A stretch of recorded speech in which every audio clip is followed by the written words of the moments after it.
Welcome to the 9th Grand Dialogue in Science and Religion for the Greater Grand Rapids area. We have an overflow crowd. If anybody has a seat empty, raise your hand because we've got people waiting. Someone sitting with there?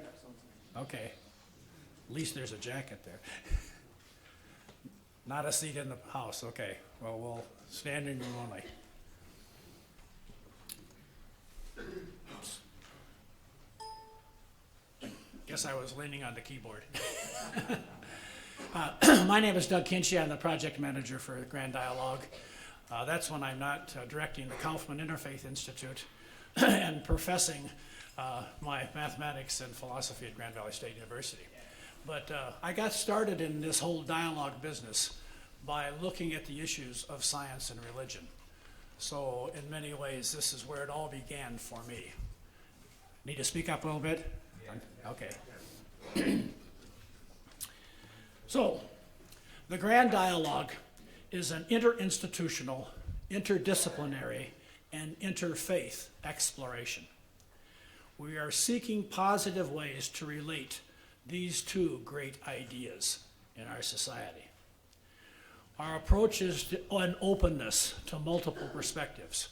We come from different traditions, different disciplines, different institutions, and we have differing individual insights. But together, we are seeking understanding and meaning. The Grand Dialogue is a consortium of institutions in the area. Aquinas College, Calvin Theological Seminary, the Catholic Information Center, Cornerstone University, Davenport University, Grand Valley State University, Hope College, the Interfaith Dialogue Association, and Western Theological Seminary. I want to thank the institutional members who have been with us from the beginning in making this series a success. The goal of the Grand Dialogue is that participating organizations each have their own unique perspectives, foci, message, and intended audience. We don't have an agenda here. The agenda is that everyone has a chance to express themselves and their beliefs as long as it's in the spirit of understanding. By cooperating, we affirm the willingness to be open to various issues, perspectives, in a spirit of mutual respect. The Grand Dialogue, as I said, has been in operation now for 9 years. If you haven't already been following us, our website is granddialogue.org, and we have previous sessions on video at that website, as well as other information for our annual conference. Just to quickly run through the previous conferences to give you a perspective, I'm curious, how many, is this the first time you've been here? Wow. Okay, welcome. So we started in 2005 with Michael Roos, who spoke on the question of creation and evolution. Then Jack Hott gave a similar talk on Darwin, intelligence, and religion. How much can evolution explain? Phil Clayton was here in 2007 dealing with the whole concept of emerging, whether or not body, mind, and spirit are emerging phenomena. Howard Van Til was here to talk about, is the cosmos all there is? In 2009, we had a professor in anthropology who was doing cognitive science of religion, talking about why do people believe in gods. Alan Wallace, we're interfaith, and we're pleased that Alan Wallace, who is a Buddhist, was here and spoke on experience, reason, and faith in science and religion, a Buddhist perspective. Nancy Murphy was here 2 years ago on the topic of do humans have souls, perspectives from science and from religion. This year, 3 years ago was Nancy. 2 years ago was a Jewish professor from MIT and from Hebrew University, Gerald Schroeder, who spoke on God in the Hebrew Bible. Science in the modern world can both be true. Very pleased that this year we have Alvin Plantinga as our keynote speaker. Al was a graduate of Calvin College and of University of Michigan and his doctorate at Yale University. He served as a professor of philosophy at Calvin for nearly 20 years, and then became the O'Brien Professor of Philosophy at the University of Notre Dame, and is now emeritus in that position after his retirement in 2010. Professor Plantinga is the author of 13 books and 10 articles, and your program has further information about some of those books. But the book that is particularly relevant to our talk today is the one that was recently published called Where the Conflict Really Lies: Science, Religion, and Naturalism. Professor Al Plantinga will speak to us today on religion and science, where the conflict really lies. Please welcome Professor Plantinga.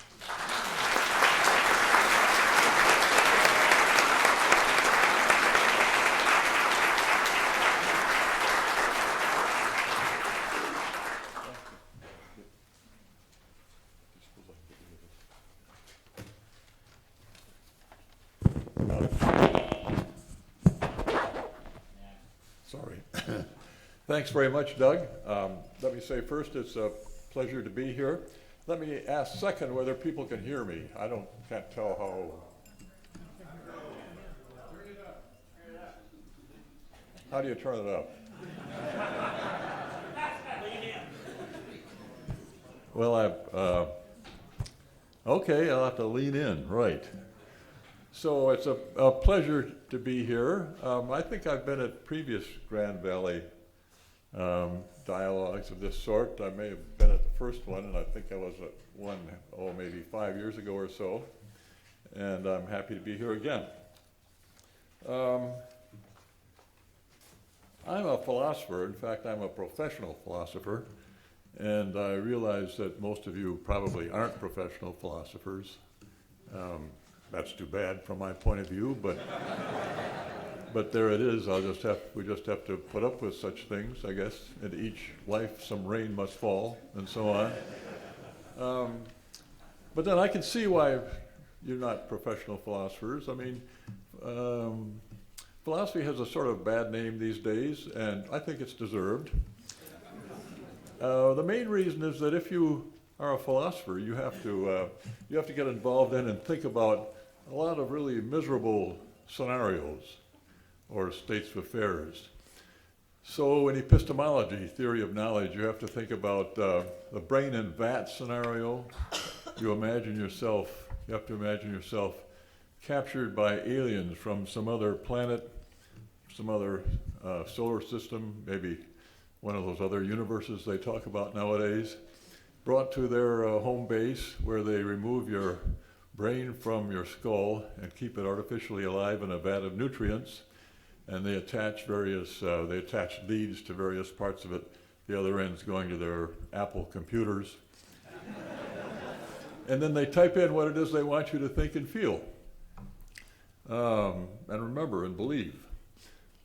If that's the way things were, how would you know? I mean, maybe things would be just like they are, So how do you know that's not true? Well, that's a miserable thought. Another miserable thought is solipsisms. If you're a solipsist, you think you are the only thing that exists, everything else being a figment of your imagination. So a solipsist thinks that he or she is the only thing that exists. There aren't any other things that exist. There are these figments of his imagination, but they're not real, they're just figments. There have been some solipsists. Bertrand Russell was a solipsist at one point in his career. Of course, for anything you pick out, he was that at one point in his career. He had sort of changeable views, but he was a solipsist. He reports that one time after he'd published something on solipsism, saying he was solipsist and advocating it. Of course, you might wonder why he had to publish it, but in any event, he did publish it, and he said a woman, I think her name was Lady Ladd Franklin, wrote him a letter and said she thought his views on solipsism were really right and solipsism was correct. She said, I wonder why there aren't more of us solipsists. I once met a solipsist. I heard when I was a young professor at Wayne State University many years ago, I heard that there was a solipsist in the medical school, a real live solipsist on the medical faculty. So I went to see this solipsist. I was wondering, what a solipsist would be like and how they would treat you and so on, given that you were a figment. I went to see the solipsist, and we had a nice conversation. He treated me pretty well for a figment, I thought. He was quite polite and everything. But we didn't have a whole lot to talk about, and after 5 minutes or so, I left. Whereupon, on the way out, one of his younger colleagues took me aside and said, we take very good care of Dr. So-and-so, because when he goes, we all go.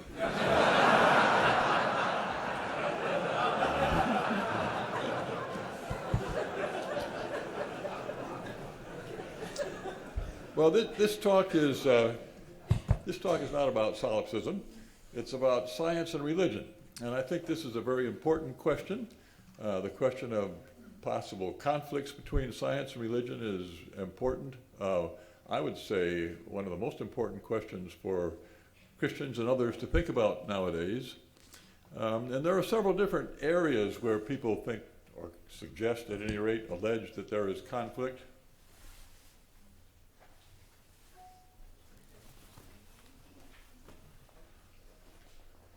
I'm warming to the task here. So one would be, for example, in certain kinds of scripture scholarship, so-called scientific scripture scholarship, which very often comes to conclusions entirely different from what Christians or other believers in the Bible might think. Another would be the area of miracles. Some people think that there's a conflict between science and religion here too, because religions very often account or assert that miracles have occurred.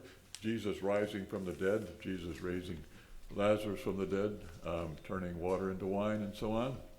And they say, there is a conflict because science discovers natural laws, which natural laws are contravened or broken by these miracles. So again, a conflict. There's also evolutionary psychology,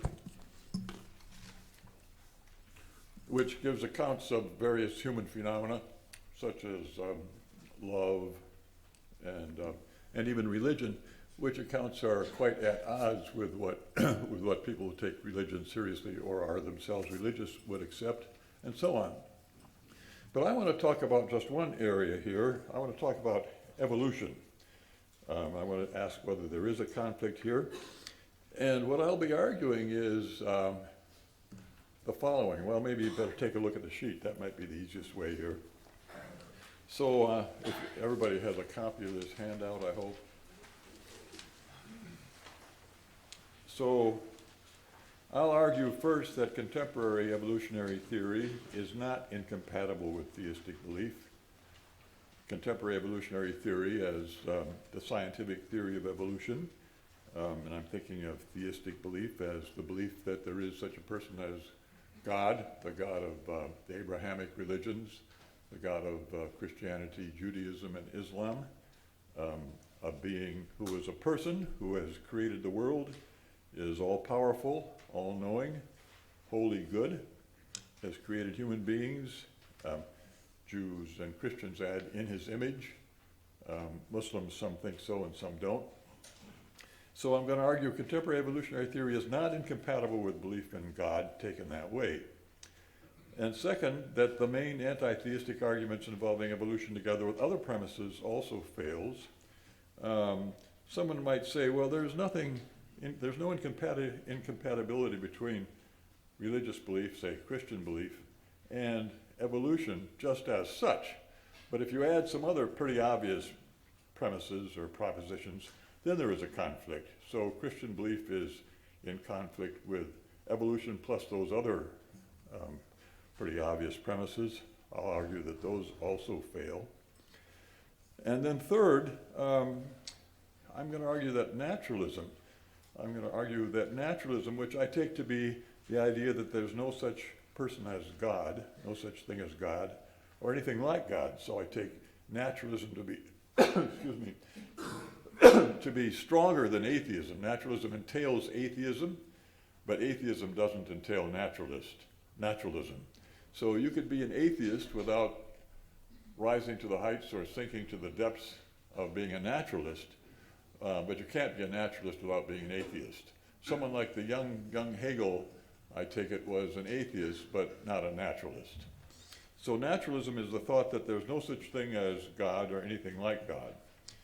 And the second thing I want to say, I'll argue about naturalism, or I'll just assert it, is that naturalism it's not a religion, but or maybe it is, but I mean, what I want to say is it's at least like a religion. It's a quasi-religion or a semi-religion, something like that. What are other words for halfway? Hemi-religion, demi-religion. It's a quasi-religion in that it answers some of the same questions, important, deep existential questions that religions answer. Such questions as, why are we here? And are we created? How did we come to be? Do we have any prospects for life after death? How should we think about values, right and wrong, good and bad, and so on? So naturalism answers these questions just as a religion does. So we could think of it as a semi-religion, all right? Now what I'm going to argue is that Christian religious belief is not incompatible with evolution, but I'm going to argue that naturalism is incompatible with religion, all right? I'm going to argue that naturalism is incompatible with religion. So I will argue there is a science religion or science quasi-religion conflict, all right, but it's a conflict between naturalism and science, not between theistic religion and science. So that's the program. The first part then, contemporary evolutionary theory, I say, is compatible with religious belief on the sheet. And the first thing to see is that the term evolution covers a variety of theses, a multitude of theses. The New Testament says love covers a multitude of sins. Evolution covers a multitude not of sins, but of theses.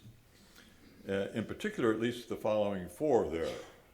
First, the ancient Earth thesis, according to which the Earth is very old, vastly older than 6,000 years or 10,000 years, maybe billions of years old. How many billions, maybe nobody knows exactly, but many billions, 4 billion years old maybe. So that's the ancient Earth thesis. The thesis is very old. And second, the thesis of descent with modification, where the idea is that all of the vast variety of the living world we find, all the different kinds of plants and animals.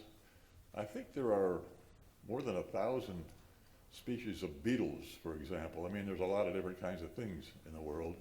All these different living things have come to be by virtue of a process of descent with modification, offspring differing ordinarily in smallish ways from their parents, and then these differences accumulating over the generations, and more and more and more and more differences, more and more different kinds of things, until finally you get all the vast variety of living things that we find at present.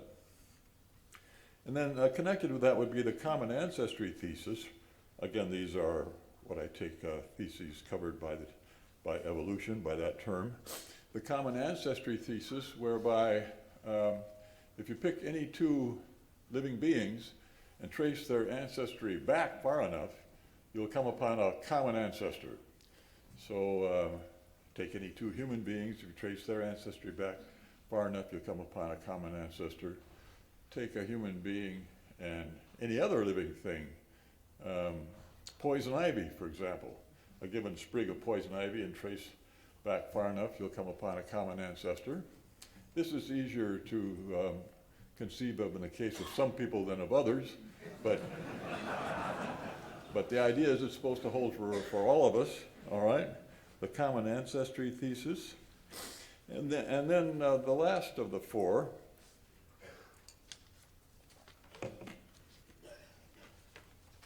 Darwinism, which is the claim that the principal mechanism driving this process of descent with modification is natural selection, winnowing random genetic mutation. Darwinism, I'm calling it Darwinism because Darwin himself accepted something like that. So the principal mechanism, what's behind this process of descent with modification, is natural selection. The idea is winnowing random genetic mutations. the idea, which I'm sure you all already know really, so why am I telling you? But how can I mean, that's just what we do, you know. So the idea is there are genetic mutations, genetic variations that arise. Most of these are either deleterious or neutral, but a few are adaptive, and maybe they enable the creature to which they accrue to run a bit faster or jump a bit higher or blend in with the background a bit more fully and the like.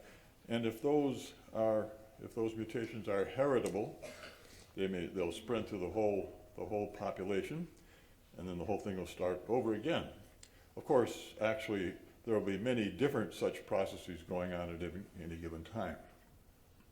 So there you have how I'm thinking of evolution as covering at least those four theses.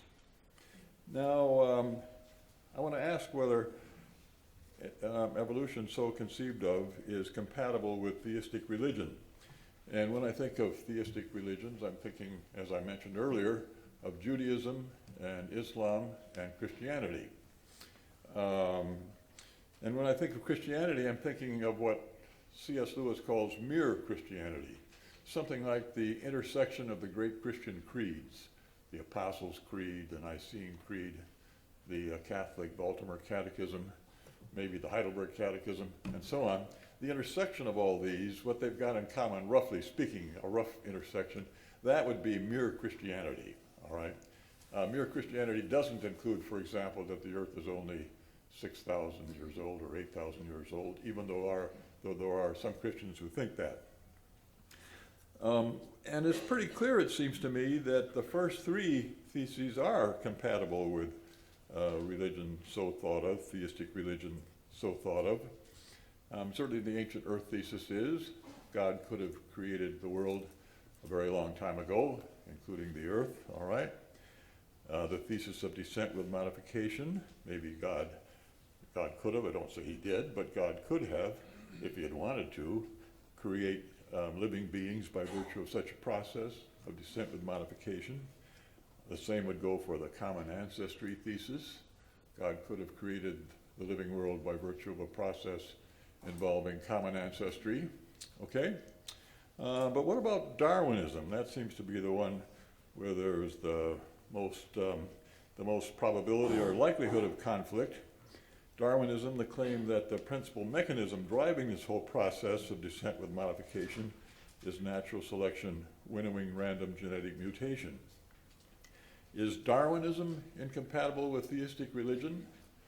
Well, something crucial in this neighborhood is the idea that subscribed to by Christianity and Judaism and some branches of Islam, that God has created us human beings in his image. God has created us in his image. And that means that, among other things, that God had a certain idea in mind. He wanted there to be creatures of a certain sort, and then he took action to bring it about that there are creatures of that kind. So he intended or planned that there be creatures like us, creatures in his image, where the divine image consists, among other things, in our being able to know things, in our having a grasp of right and wrong, and our being able to be in some kind of fellowship with God. So the idea is then that we were intended and planned. We human beings were intended and planned. And some people seem to think that's incompatible with evolution. That is, our being like that is incompatible with our having come to be by virtue of Darwinism. But I don't see why that's really true. Why couldn't God have, for example, created the right mutations at the right time? I mean, these mutations are random, but that doesn't mean they're uncaused. People sometimes say they're caused by cosmic rays or other things. Maybe God caused the right mutations to arise at the right time, or maybe, maybe he also protected various populations from harm, from extinction at one time or another. He certainly could have done that, it seems to me. He could have orchestrated the whole course of evolution to get the kinds of creatures he wanted. Again, I don't say that God did it that way. Don't know whether he did it that way or not. But he could have. There's no conflict here in the sense of incompatibility between the idea that we came to be by virtue of such a process and that God has created us and created us in his image.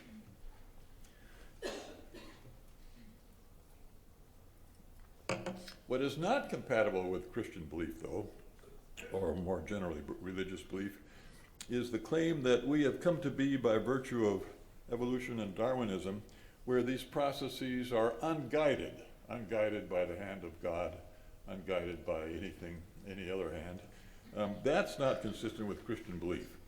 If we've come to be by virtue of an evolutionary process, it will be by virtue of a process that's been guided, orchestrated, aimed at a certain end by God. But there's a whole choir of distinguished experts who make exactly that claim, that we are a product of some unguided process. So, for example, George Gaylord Simpson, man, and I add in parentheses, no doubt woman as well, is the result of a purposeless and natural process that did not have him in mind. I suppose it's possible that man is the result of such a process, but woman isn't. I don't know. I'll leave that for a discussion period. Stephen Jay Gould says, if the evolutionary tape were to be rewound and then let go forward again, the chances are we'd get creatures of very different sorts. The chances are, he says, we'd get nothing much like Homo sapiens. Maybe, he says, we'd get nothing but bacteria, since bacteria form such a large part of the living world as it stands. Maybe that's all we'd get. Richard Dawkins, in his book, The Blind Watchmaker, says the following. He says, by the way, I should mention, Dawkins has this book, The Blind Watchmaker, I think, by Dawkins, I think that's a very good book. I don't agree with it at all, but I think it's a very good book. It's well written and gives us lots of interesting details of various kinds about the living world. He's also written a book more recently called The God Delusion, which I think is a very bad book. It's more like an ignorant screed than any contribution to a serious discussion. Excuse me. At any rate, here's what Dawkins, I should add still further, Dawkins is one of the dreaded four horsemen of atheism. Dawkins and Dan Dennett, the philosopher, and Sam Harris, and the late Christopher Hitchens, the four horsemen of atheism. They're also called the new atheists. They are, on the whole, much more vocal, very loud, as compared with the old atheists. And I would say they are also intellectually not nearly as good as the old atheists, where among the old atheists there would be, say, Bertrand Russell and John Mackey and several others. Okay? So Dawkins says, all appearances to the contrary, the only watchmaker in nature is the blind forces of physics. The blind forces of physics, albeit deployed in a very special way. A true watchmaker has foresight. He designs his cogs and springs and plans their interconnections with a future purpose in his mind's eye. Natural selection, the blind, unconscious, automatic process which Darwin discovered and which we now know is there's that which we now know-ism. You often find that in the writings of people like Dawkins. Which we now know is the explanation for the existence and apparently, not really, but apparently purposeful form of all life. This process has no purpose in mind. It has no mind in mind. It has no mind's eye. It doesn't plan for the future. It has no vision, no foresight, no sight at all. If it can be said to play the role of watchmaker in nature, it is the blind watchmaker. And then the subtitle of the book, the subtitle is Why the Evidence of Evolution Reveals a Universe Without Design. So the whole title is The Blind Watchmaker, Why the Evidence of Evolution Reveals a Universe Without Design. So apparently Dawkins thinks the evidence of evolution reveals a universe without design. That's what he says anyway. Why does he think that? Why does he think natural selection is blind and unguided? Why does he think that the evidence of evolution reveals the universe without design? Why does he think that? Well, in this book, he does three things. First, he recounts some of the fascinating details of the living world, of certain living creatures and how they live and what they do. For example, he talks about bats, and how bats can fly through a completely dark cave with stalactites coming down from the top and stalagmites coming up from the bottom, so there's very little space between them, and bats can fly through such a cave at a high rate of speed without so much as brushing any of them. And he explains this, with great verve and detail and so on. It's due to their having a kind of sonar, they can bounce they can bounce sound waves off these obstructions, which then they can receive, which by virtue of which they can guide themselves through the whole cave and through these obstacles. Well, he's really very good when he recounts such things. Second, ever since Darwin's day, there have been people that said, well, there are some things, some organs, let's say, or processes in the living world that can't be explained by blind, unguided evolution. I've talked about the eye, for example, how the mammalian eye, it's very complex, there's lots of different parts that all have to work together in just the right way, and also these parts would have somehow to evolve together in the right way too if they came to be by blind evolution, but an advance along one dimension with respect to getting closer to the mammalian eye at a given stage in the process might very well be deleterious rather than helpful or fitness advancing. So it's really hard to see how that could happen. Well, Dawkins tries to refute such arguments. And then thirdly, he makes suggestions as to how these systems like eyes and so on, and other organic systems, could have come to be by virtue of unguided evolution. That's what he does. But now, why does he think that the evidence of evolution reveals a universe without design?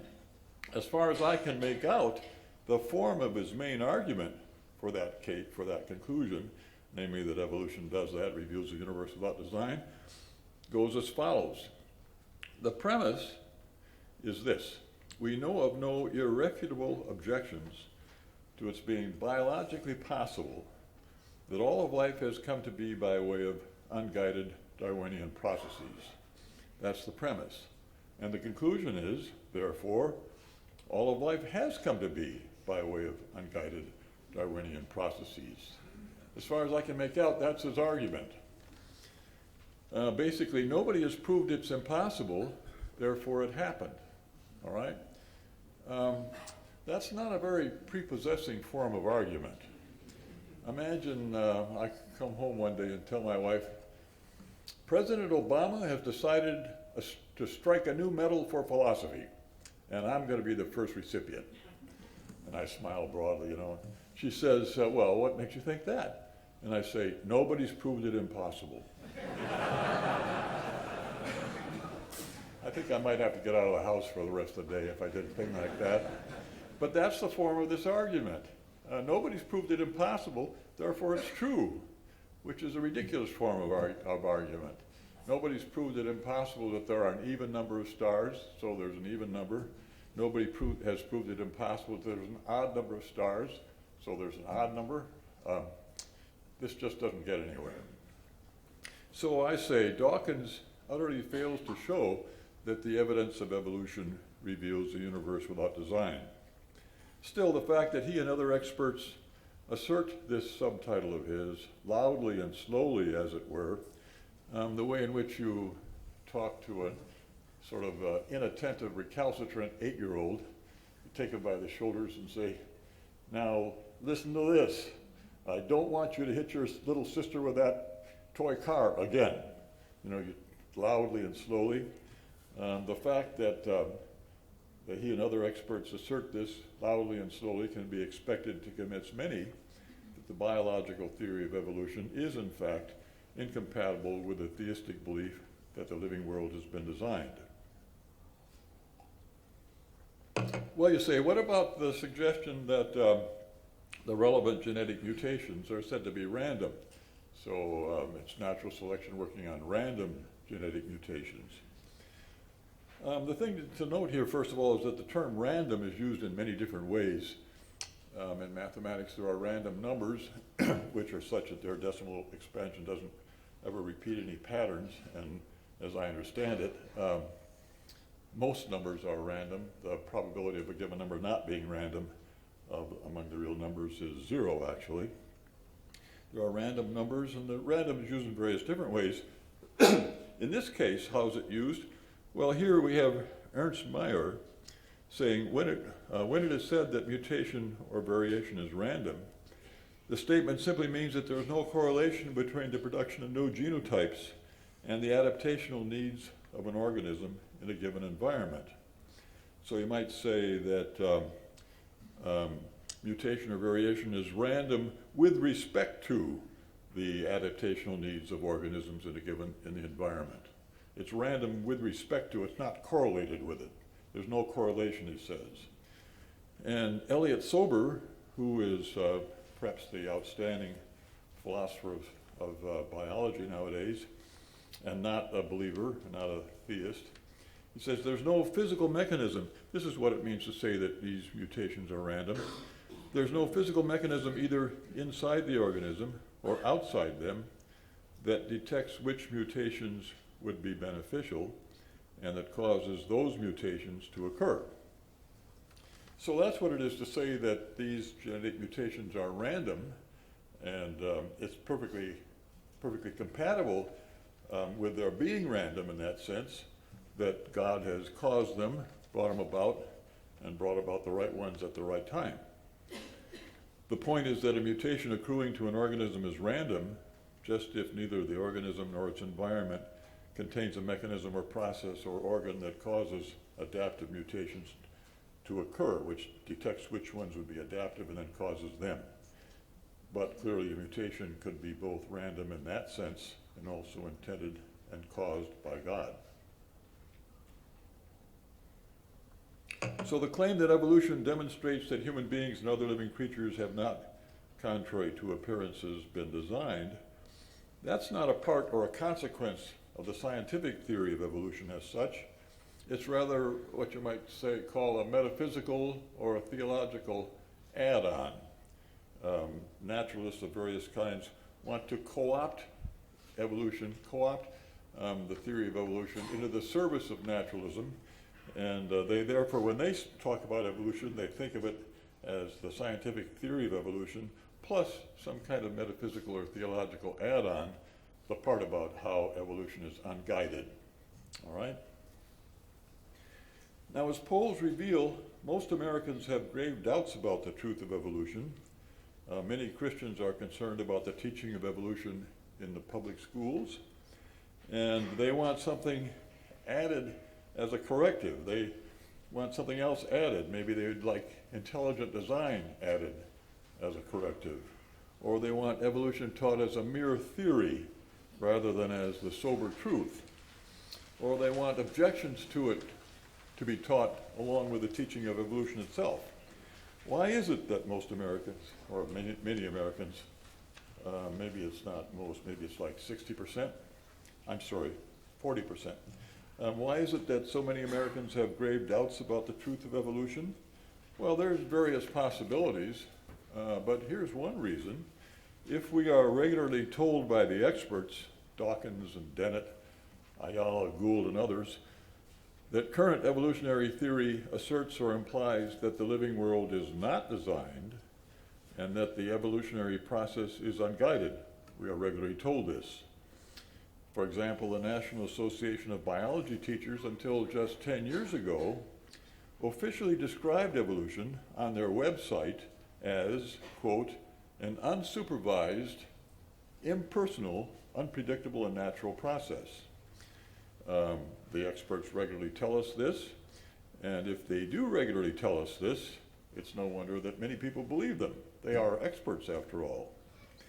And if Christians do believe them, believe the experts, then it's no wonder that they don't want evolution taught as a sober truth in the public schools, because, thus understood, it's incompatible with Christian belief, also incompatible with Jewish belief, and with some forms of Muslim belief. So naturally enough, if they think evolution is incompatible with their religious beliefs, they are very chary about having it being taught as a sober truth in the public schools. And they're told by the experts that it is thus incompatible, and they're certainly sensible in believing those experts. So clearly there are questions of justice here.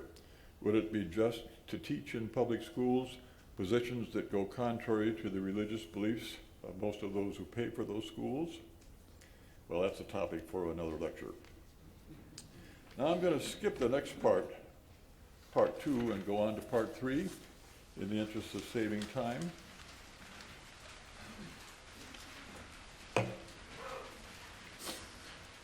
So part 3, naturalism versus evolution.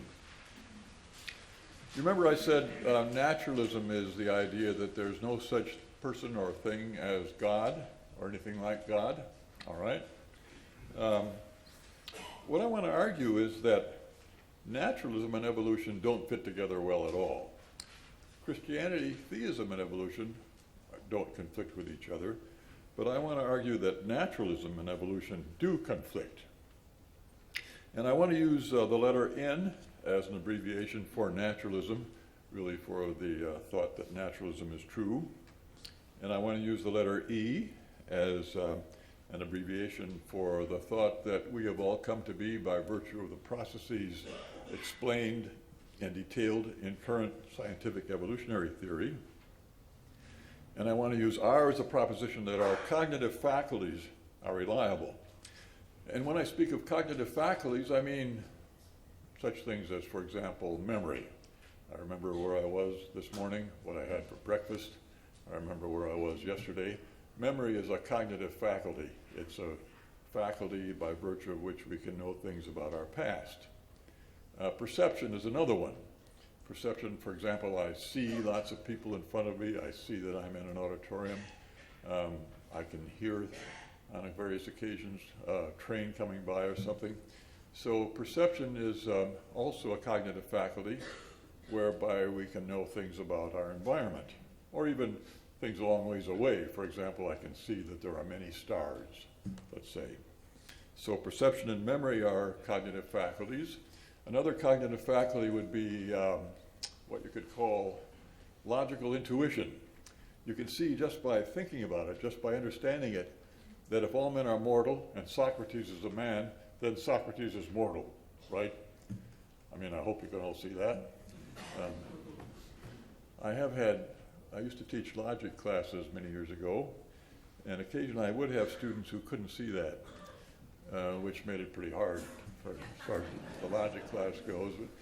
But so there is what you might call logical intuition, or mathematical intuition. You can see that 2 + 1 = 3, that 5 - 3 is 2, and so on. Those are cognitive faculties, and to say that they are reliable is to say that they provide for us a preponderance of true beliefs. They are reliable. I mean, for the most part, what you believe by virtue of these faculties is true. I believe there are lots of people in front of me, and the fact is there are lots of people in front of me. So to say cognitive faculties are reliable is to say that for the most part, the beliefs they produce in us are, in fact, true, okay? So I'm saying I want to use N as the abbreviation for naturalism, E as abbreviation for we have come to be by virtue of processes described in current evolutionary theory, and R as the proposition that our cognitive faculties are reliable.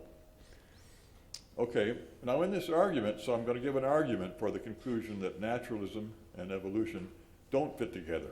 My argument is for the conclusion that you can't sensibly believe them both. It's not really for the conclusion that they can't both be true, but rather it's for the conclusion that you can't rationally or sensibly believe them both, accept them both. And the first premise of the argument says, the probability of our faculties being reliable, given naturalism and evolution, is low, all right? So there I'm talking about conditional probability, the probability of one proposition conditioned on the truth of some other. the probability of one proposition given that some other proposition is true, right? And I'm saying that the probability of R given N and E is true. I think the notion of conditional probability is a perfectly clear notion, really, and it's one we use all the time, even if we don't use that term necessarily to describe it. So the probability of Sam's being over 6 feet tall, given that Sam is an Eskimo, that's pretty low. But the probability that Jan is over 6 feet tall, given that Jan is a Dutchman and lives in Amsterdam, that's pretty high. The Dutch are the tallest people in the world, so they say, and Eskimos are among the shorter people in the world. Okay, the probability that Jock is a Mormon, given that Jock lives in Aberdeen, Scotland, pretty low. But the probability that Brigham is a Mormon, given that Brigham lives in Salt Lake City, that's high. So these are all different examples of conditional probability. And what I'm saying here is the probability of our faculties being reliable, given naturalism and evolution, is low. That's the first premise, and I'm going to give an argument for that premise down below. But for now, I'll go on and explain the second premise. Then second, I say, if you accept naturalism and evolution, and you also see that one is true, you've heard my lecture, and I show you one is true, such a person has a defeater for R, has a defeater for the proposition that our faculties are reliable, where a defeater for a belief goes like this. You have a certain belief, and then you acquire a new belief, such that as long as you hold that new belief, you can't rationally hold on to the old belief, all right? So, for example, I look into a field and I see what I take to be a sheep off in the distance, and then the owner comes along and tells me that he doesn't have, somebody I know to be the owner, tells me that he doesn't have any sheep in that field, but he does have a dog that from this distance looks like a sheep. Well, then I have a defeater for my original belief that there is a sheep in that field, okay? And if I'm rational, I will no longer believe that. Another example, maybe I read in a guidebook that Beijing became the capital of China in 542 BC, no, AD. That's what the guidebook says, so naturally enough, I believe the guidebook. But then I run into the guidebook's author at a cocktail party, and he's got a really hangdog look about him. He looks down all the time, looks sad, and he confesses that sadly enough, he made a big mistake there. It wasn't 552, it was 452. Well, then I've got a defeater for my belief that it was became the capital of China in 552, right? So you get the idea of what a defeater is. And what I'm saying is, if you accept one, and you see, if you accept entity and you see that one is true, then you have a defeater for the proposition that our cognitive faculties are reliable. Now, the third premise, this defeater can't be defeated. Defeaters can sometimes be defeated. You can get a defeater for a defeater. In fact, you could get a defeater, and so on. Defeater, and so on. It gets totally uninteresting after a couple of steps up that hierarchy. But you can get a defeater. So in the case of the sheep in the field, maybe later that day, I meet the wife of the owner of the field, who says she's really kind of worried about her husband, because while he seems to be doing okay cognitively in most respects, he's got this thing about sheep in the field, and always says there are no sheep in the field whether or not there are any. Well, then I've got a defeater for my belief that there is a sheep in that field, and I'll go back to my original belief that I did see a sheep in the field, all right?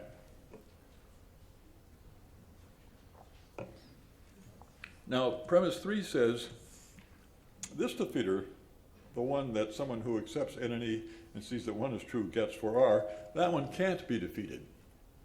And that's because any defeater for that defeater would have to take the form of some kind of argument for the conclusion that our faculties really are reliable after all, or something like that.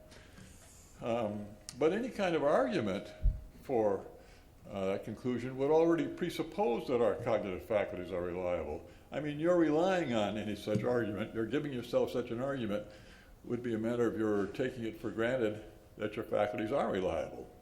So you'd be relying in your faculties in trying to argue that they're reliable. And that's a kind of circular argument. Thomas Reid puts it this way.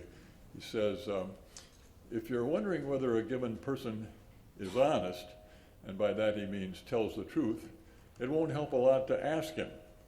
That's not a way to find out. And this situation is just like that. If you're wondering whether your cognitive faculties are reliable, it won't help a lot to use them to try to determine whether or not they're reliable. So you can't defeat this defeater. You can't defeat it by pointing out that, for example, you yourself and lots of other people know a lot of arithmetic, and you're already there relying on your faculties and saying that for the belief that you and other people do know a lot of arithmetic, and also for the conclusion that if that's true, then our faculties are reliable. Okay? Well then, the fourth premise, one who has a defeater for R has a defeater for any belief she takes to be produced by her cognitive faculties. If you have a defeater for the reliability of your faculties, then you have a defeater for any belief you take to be produced by your faculties, and of course that's all of your beliefs. All of your beliefs are produced by your cognitive faculties. And the same way, if you have formed a bunch of beliefs on the basis of the readings of a thermometer or some other instrument, and then you get a defeater for that instrument's being reliable, you will also get a defeater for any of the beliefs you formed on the basis of what that thermometer or other instrument says. Okay? Well, among your cognitive faculties here, among your beliefs here, if you accept N and E, is of course N and E itself.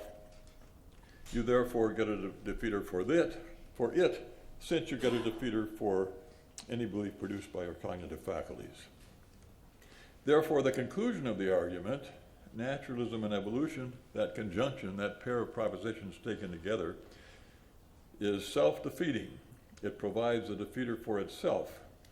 It shoots itself in the foot, you might say, and therefore it can't rationally be accepted. That's the argument.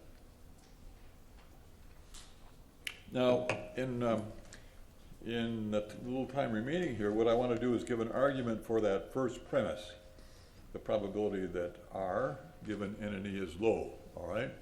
I take it that's the premise that most needs argument or defense.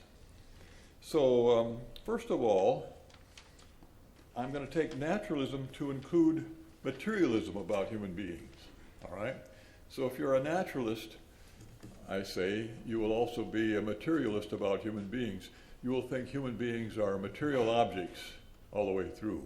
They don't have an immaterial self or soul or ego. They're just material objects. That's what a human being is, given materialism. And I say I'm taking naturalism to include materialism. All the naturalists I know are materialists, so I think that's a proper procedure. Okay. Well, now, ask yourself this question. From the point of view of materialism about human beings, what kind of a thing would a belief be? Let's suppose there are beliefs. There's the belief that's my belief that 7 + 5 = 12, my belief that all men are mortal, my belief that there are many people here. So I've got these beliefs. What kind of a thing would a belief be from the point of view of materialism?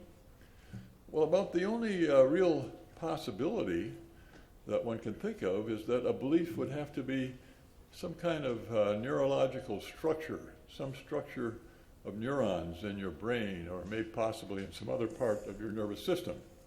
So a belief would have to be a structure of neurons.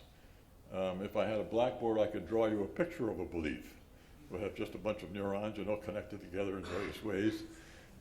That's what a belief would be from the point of view of materialism. Now notice I'm not adopting that point of view myself. I'm not saying materialism is the case. I'm saying what I'm arguing about is how things would look if N and E were true. N and E construed as including materialism. Okay? So that's what a belief would be like. And now a little further here. So instead of thinking about ourselves, think about a population of creatures on some distant planet, perhaps in some other universe, and suppose N and E holds for them. What we can assume about these creatures, given that they have come to be by virtue of evolution, N and E holds for them, naturalism, and that they've come to be by evolution holds for them. What we can assume about these creatures is that their behavior is adaptive, leads to survival and reproduction, conducive to survival and reproduction. And this behavior is caused by processes in their brains, which we could call the underlying neurology. So what causes my arm to go up on a given occasion? Well, it would be that some kind of nervous signals are sent down various nerves to the appropriate muscles, causing them to contract, and up goes my arm, all right? So this behavior then is caused by processes in their brains, which we'll call the underlying neurology. That neurology, therefore, is also adaptive. It also is conducive to survival and reproduction. Furthermore, this neurology also causes their beliefs. All right, so the underlying neurology causes beliefs and also causes actions. All right? But as far as that adaptive behavior is concerned, it doesn't matter whether those beliefs are true or false. As long as it causes the right kind of adaptive behavior, it doesn't matter what kind of beliefs it causes, whether they be true or false. If true, fine. If false, also fine. Either way, the underlying neurology causes adaptive behavior. It therefore doesn't matter whether their beliefs are mostly true or mostly false or 50-50. So take any particular belief on the part of one of these creatures. What's the probability, given what we know about them so far, that this belief is true? Well, it'd be about a half. It's as likely to be false as to be true, so you'd have to say its probability is in the neighborhood of a half. But then the probability of R for these creatures is low.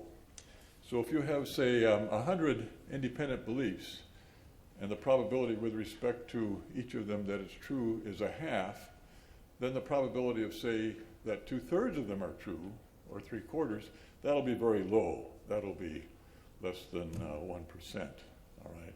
A very low probability of less than 0.01. Okay, and presumably reliability would require that at least 3/4 or 2/3 of your beliefs be true. Okay, so then we can conclude that the probability of R for these creatures is really low. Probability of R on N and E with respect to them is really low.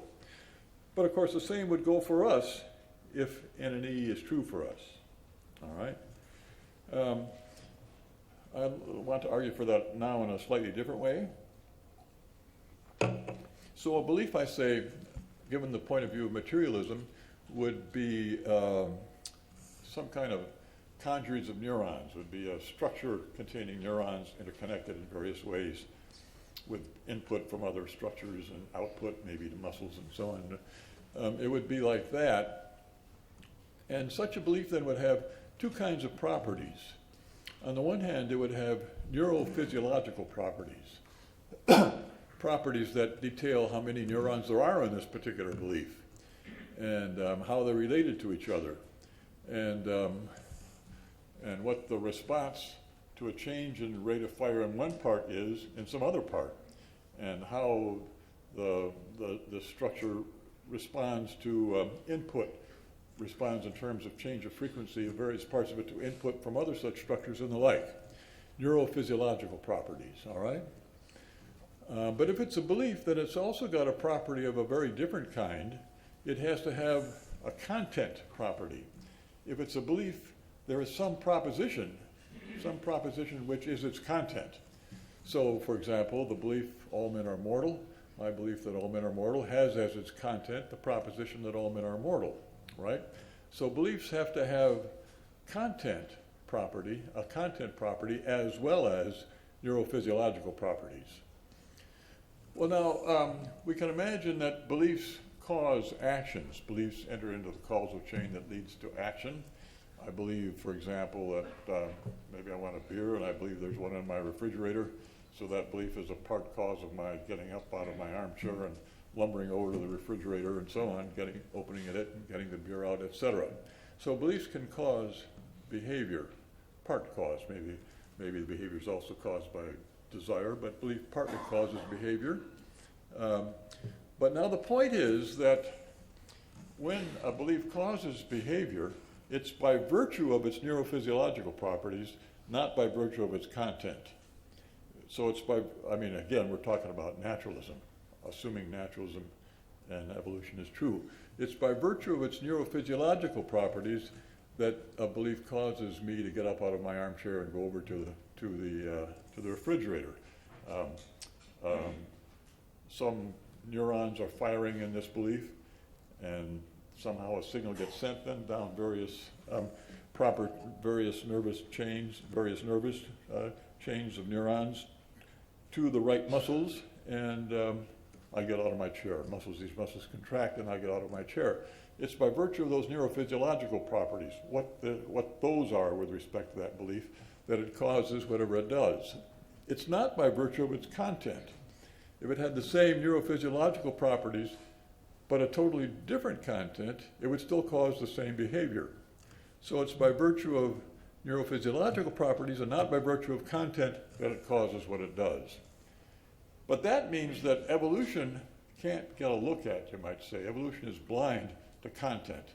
Evolution can modify beliefs in the direction of better neurophysiological properties, ones that cause more adaptive behavior, but it can't do anything with respect to the contents. It just has to take potluck, whatever content gets associated somehow with neurophysiological properties that are adaptive. And if that's the case, then once more, we get the conclusion that there's no reason whatever to think that the content of some belief, which has adaptive neurophysiological properties, is true. And once again, we get the result that with respect to any given belief, the probability that that belief is true, that is, has true content, would have to be estimated as about 0.5. Maybe it's true, maybe it's not. All right? Okay, so now that's my argument for Proposition 1. And now my conclusion again overall is that naturalism and evolution is self-defeating, that you can't sensibly accept both N and E. Naturalism is self-defeating and can't rationally be accepted. More generally then, my conclusion is that there isn't any conflict between religious belief or theistic belief and evolution on the one hand, but there is conflict between naturalism and evolution. So maybe there is a religion-science conflict after all, or a quasi-religion-science conflict after all, but it's between naturalism and evolution, not between religious belief and evolution. Thank you.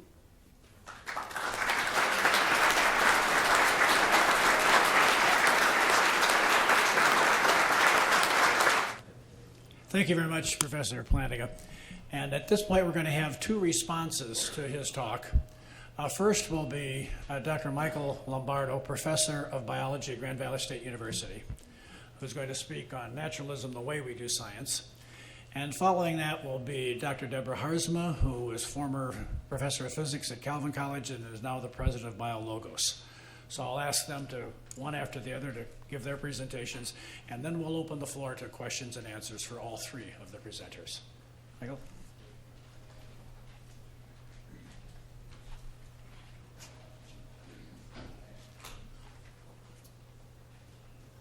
Okay, first I'd like to thank the Grand Dialogue for inviting me to give this response and to Al Plantinga's presentation, and also especially like to thank Doug Kinchy for inviting me to present this response, and he caught me at a really weak moment last December asking me to do this.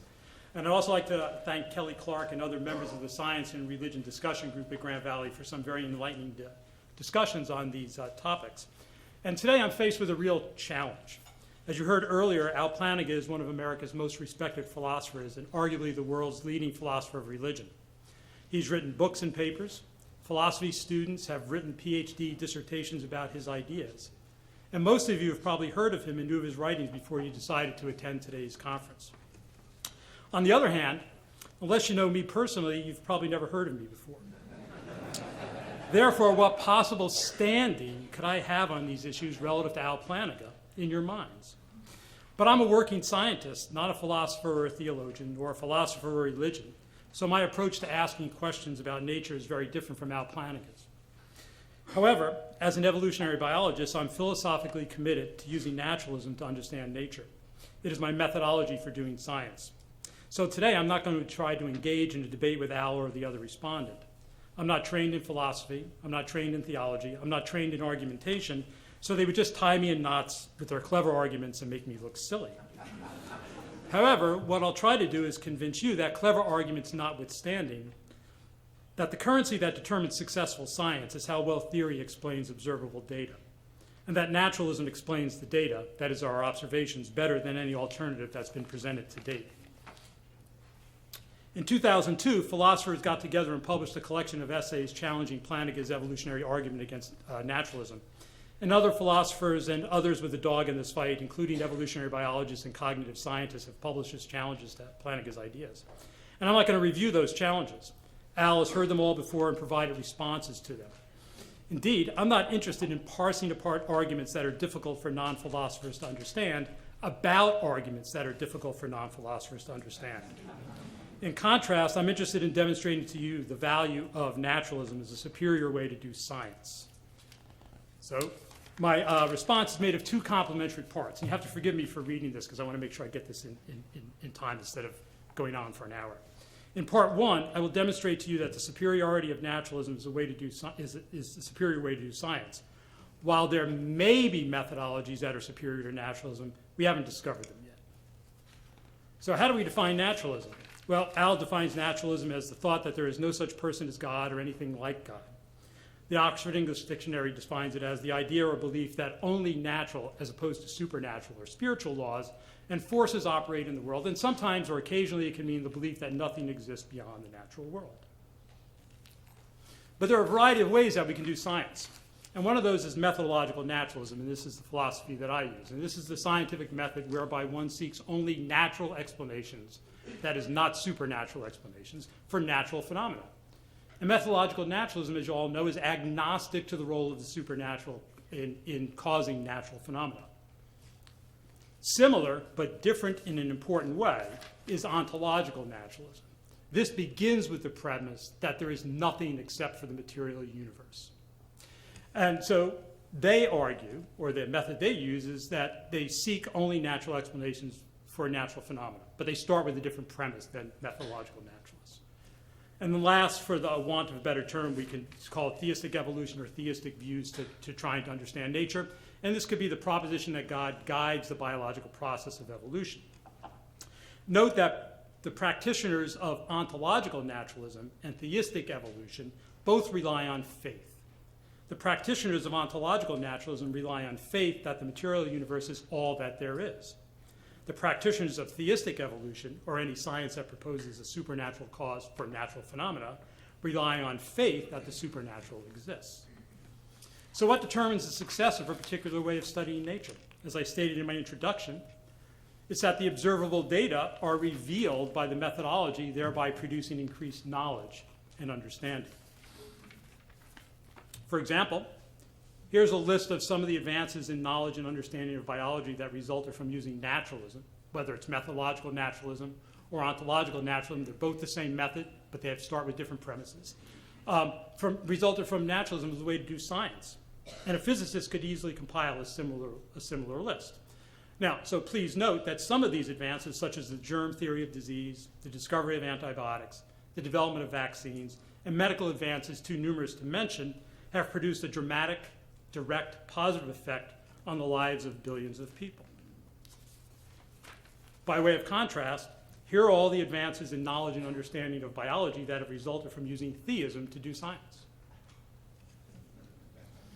So I think the British scientist J.B.S. Haldane, who's one of the architects of the modern synthesis of evolutionary biology, had a very clear way of thinking about the way to evaluate scientific theories. No scientific theory is worth anything unless it enables us to predict something which is actually going on. Until that is done, the theories are a mere game of words and not such a good game as poetry. My second part has to do with the conflict between naturalism and the biological sciences. Plantinga's main claim is that the real conflict is not between theism and science, but between naturalism and science. And he has developed very clever arguments to advocate for this view, thereby making my ability to present a response very challenging. So my goal here is to show you there's not really a conflict between naturalism and the biological sciences, especially evolution.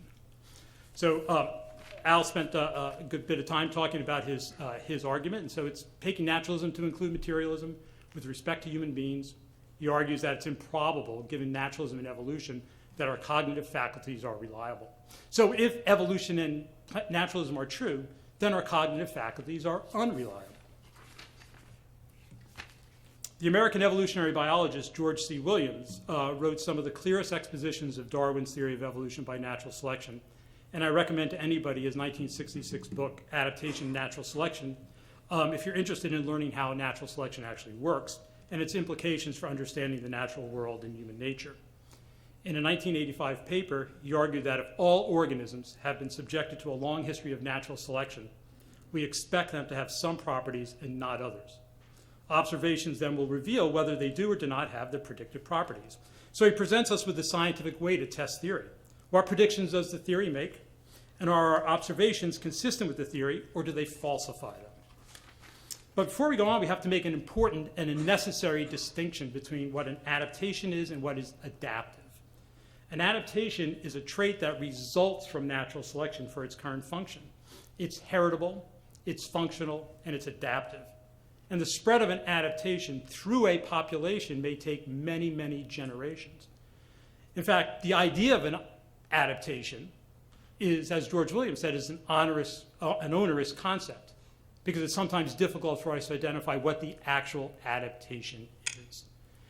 In contrast, there are things that are adaptive, and an adaptive characteristic is one that results in increased survivorship and thereby increased reproductive success. Adaptive characteristics must be functional, but they're not necessarily genetically heritable. And adaptive characteristics can spread quickly through a population because they don't rely on genetic transmission. So, are these children displaying an adaptation or merely an adaptive behavior? Clearly, looking before crossing a road is adaptive, but it's unlikely to have been an evolved adaptation because roads with vehicular traffic are a very recent human invention. So what is the adaptation? I argue that the cognitive functions necessary to learn and recognize important causes of selection is the adaptation. Note that this particular adaptation, the ability to learn, is flexible. You can learn lots of different things, some of them right, some of them wrong. So you can learn things that are adaptive and sometimes maladaptive behaviors or beliefs. So following Williams, what sorts of traits should we observe in organisms that have resulted from a long history of natural selection? Well, we expect to see traits that lead to their increased survival and reproductive success. So true beliefs about what to eat, what to drink, so on and so forth. That seems really pretty straightforward. So how should we go about testing predictions that are derived from Plantinga's argument? If we're doing science, we need to compare our observations with the predictions. So do our observations of our cognitive faculties or those of any other organisms support or falsify our predictions? But first, we also have to talk about two different types of beliefs, right? So there are environmental beliefs, and these beliefs must be true or at least not seriously false to improve the fitness, that is the reproductive success of the belief holder. So these include things that are really pretty obvious to everybody. Drinking fresh water is good for you, drinking salt water is bad, approaching predators is dangerous to your health, and so on. But there's another kind of belief. These are social beliefs. And these beliefs may affect the fitness of the belief holder only in the context of what other individuals believe and how they react to the belief holder. And so a really good example of this is from Jonathan Swift's Gulliver's Travels and the conflict that occurred in Lilliput. So the traditional practice was to break the big end of boiled eggs, and those were called the big endians, and the new practice was to break the small end of boiled eggs, and they were called the little endians. And as a result of this social belief, there were 6 rebellions, an emperor lost his life, and another is crowned. So whether it was adaptive or not depended upon the context. So does the evolutionary argument against naturalism withstand testing? Well, not really for environmental beliefs, I don't think. Selection favors the evolution of adaptations that produce true beliefs about environmental factors that are important causes of selection. However, social beliefs are really at the heart of Plantinga's argument, but they're not really relevant to the evolutionary argument against naturalism. The holding of particular social beliefs may be adaptive or not, but the adaptation is the cognitive ability to generate social beliefs and be flexible about them, regardless of their truth with a capital T. And their effects of those beliefs may vary. Their effects of those beliefs on fitness may vary with the context. Natural selection theory predicts the evolution of adaptations. In one sense, Plantinga is correct that our brains are not reliable about many things because they have been shaped by selection, which does not necessarily value truth with a capital T. However, our brains are usually not one chance to get it right devices. For example, in the scientific enterprise, we design experiments to test our assumptions. We repeatedly measure things in multiple ways. We subject our ideas to criticism and testing. We demand that experiments be repeated and are repeatable before we accept a conclusion, precisely because our minds are not reliable. Remember, in science, ideas that are not testable are of little value to increasing knowledge and understanding. In science, we require tangible evidence, not just arguments. So, should evolutionary biologists and other scientists worry about Plantinga's challenges to their assumptions and methodology? No, I don't think so. In fact, Plantinga's theistic ideas about the causes of the complexity of life, especially human nature, are outside the domain of scientific inquiry. They're not vulnerable to either testing or verification. Indeed, Darwin wrote about the dangers to science of false facts and false ideas. Darwin said false facts are highly injurious to the progress of science, for they long endure. But false views, even if supported by some evidence, do little harm, as everyone takes salutary pleasure in proving their falseness. And when this is done, one path towards error is closed, and the road to truth is often at the same time open. So I say, let's argue about ideas and discard those of little use in providing us a better understanding of nature, including human nature, and retain and refine those that do. Thank you.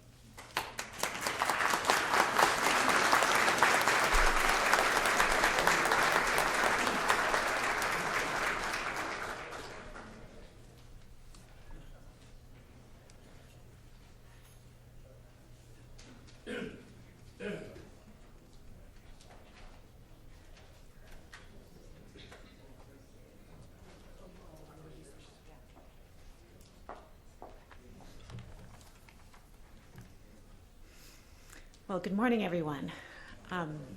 I am also very honored to be invited today to respond to the world-class philosopher Alvin Plantinga. I also am not a philosopher. I am not a theologian. Actually, Al Plantinga has been a leading philosopher longer than I've been alive. So, but I am a scientist. I'm an astronomer, and I'll respond in that light. As Doug Kinchy said, I was a professor of astronomy at Calvin College for 14 years. And since last year, I've been president at Biologos. If you've not heard of that, just for background, we are a science and faith organization founded by Francis Collins, who is a top geneticist and leader at the National Institutes of Health. So at Biologos, we present the view that God used evolution to create. So very much on topic here. So I want to affirm so much of what Dr. Plantinga has said here today.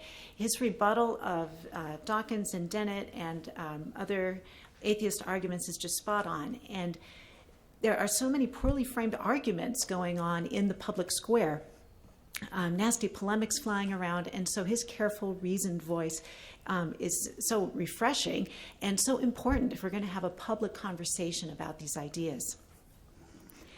Now, one thing that's in his book that he didn't talk about as much today is the deep concord between science and Christian belief, some of the many ways these things fit together in harmony. And that is at the heart of how I think about my scientific work as a Christian. So in Dr. Lombardo's terms, I'm a supporter of theistic evolution, where we have the presuppositions of Christian belief as part of what we're doing. And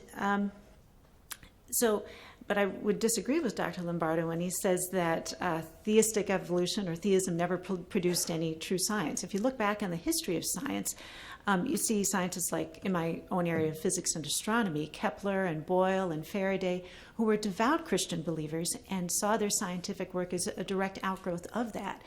So they saw the scientific methods, the methods of naturalism. They wouldn't have put it in those terms, of course, but they saw those methods as arising from the regularity of nature. But the regularity of nature is because of God's faithful governance.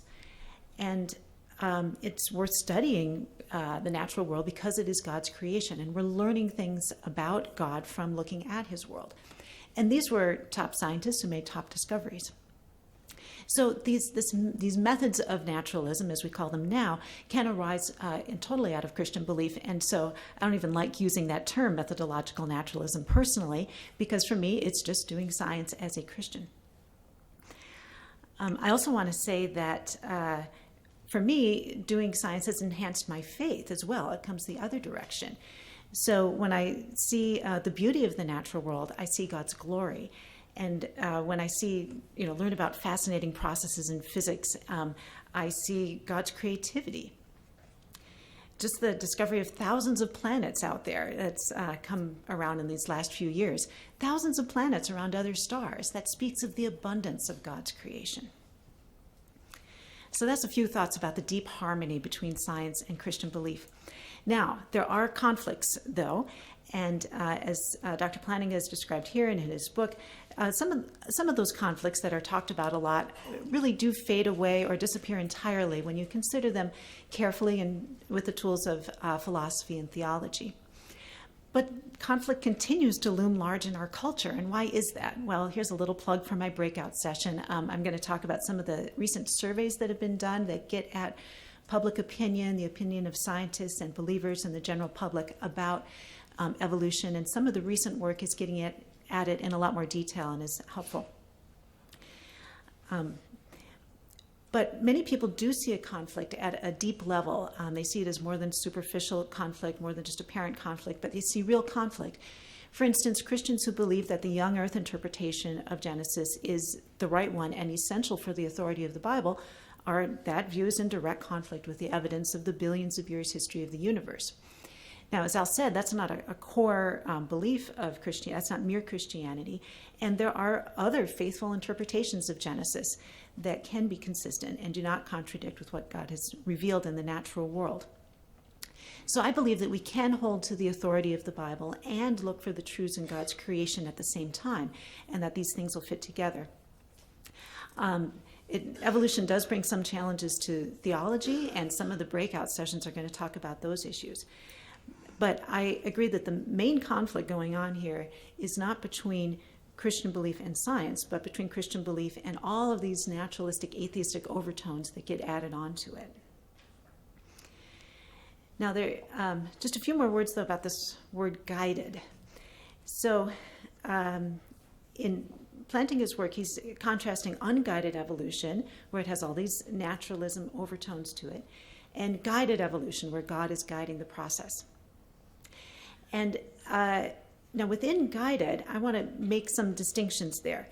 So one way to think of guided evolution is to couple it to the idea that natural processes are not sufficient to describe what's going on. And this is in the part 2 of his talk and in his book that he didn't speak about. But where things like the arguments of Michael Behe and Intelligent Design would say that natural processes are not sufficient to describe things, and therefore God is making supernatural actions in natural history. Now, that could be the way God acted. I agree with Dr. Plantinga in that. But I actually don't see the scientific evidence pointing to that. So when I think about guided evolution, I think about it another way, which Plantinga also alludes to, that the natural process of evolution is actually capable of producing the complex life that we see around us. God perhaps could be working in the mutations. Perhaps he's tweaking things around in ways that we cannot detect scientifically. But it would be mainly to select between different possible options and not because of an inadequacy in the natural laws. And this is how I see God's guidance in astronomy. Okay, so as an astronomer, I've done research on how galaxies form, the whole development of galaxies through the history of the universe. And I don't see miracles going on. I don't see outright supernatural activity. I don't even see tweaks to natural processes. We study it using, methods of just looking for the causal chain of cause and effect.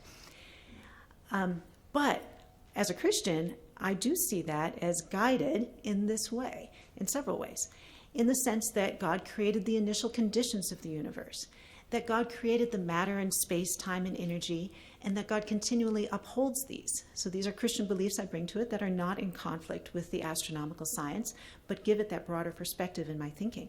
So I believe that God has guided it also in crafting a fine-tuned system, a system of natural laws that are structured just so, of particular constants like the expansion rate of the universe and so forth, that are set in a way that allows the development of galaxies and of stars and of planets like ours that could be a home for life.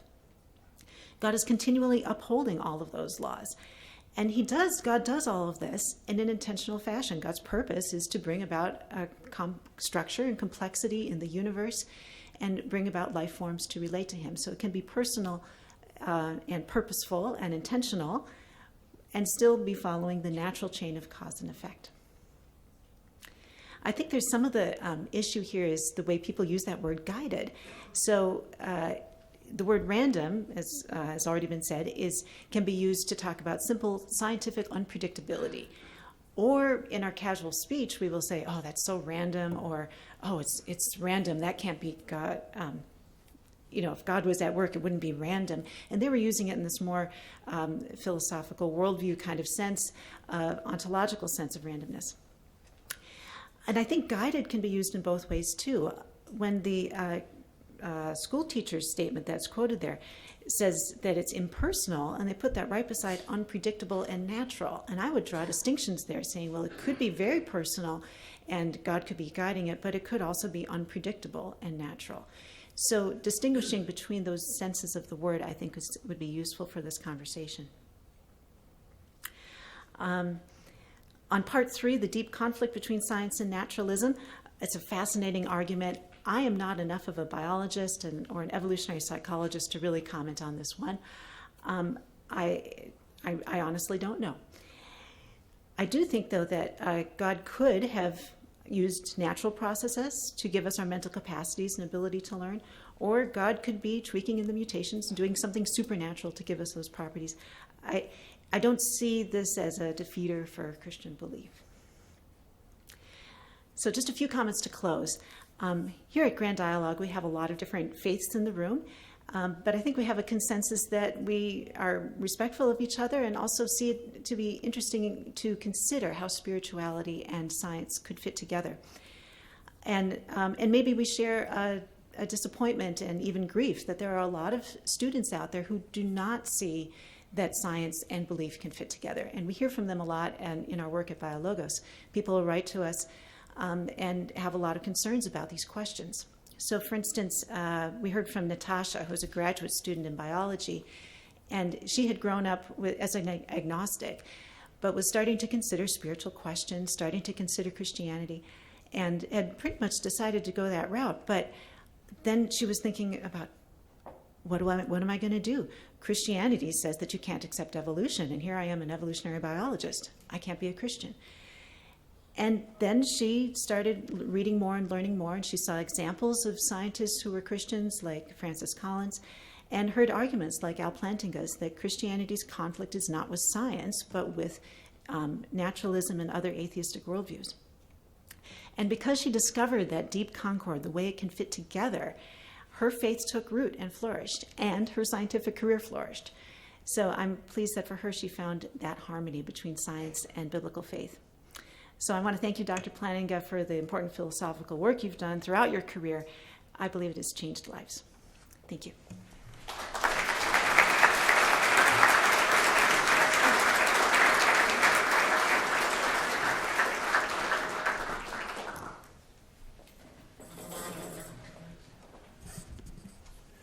Thank you very much, Michael and Deborah.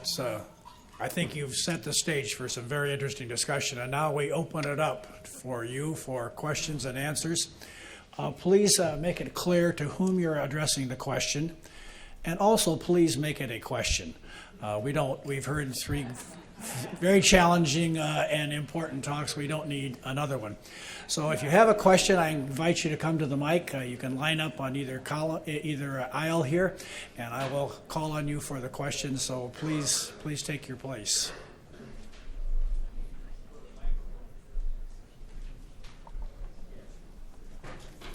We'll start over here. Thank you. One of the questions that I had is, Dr. Plantinga, you gave quotes from George Gaylord Simpson and Stephen Jay Gould. Maybe this could be for all 3 of you, but my question is, how many people agree that the randomness is just sort of a surface level feature and not something that goes all the way down? You understand what I'm asking?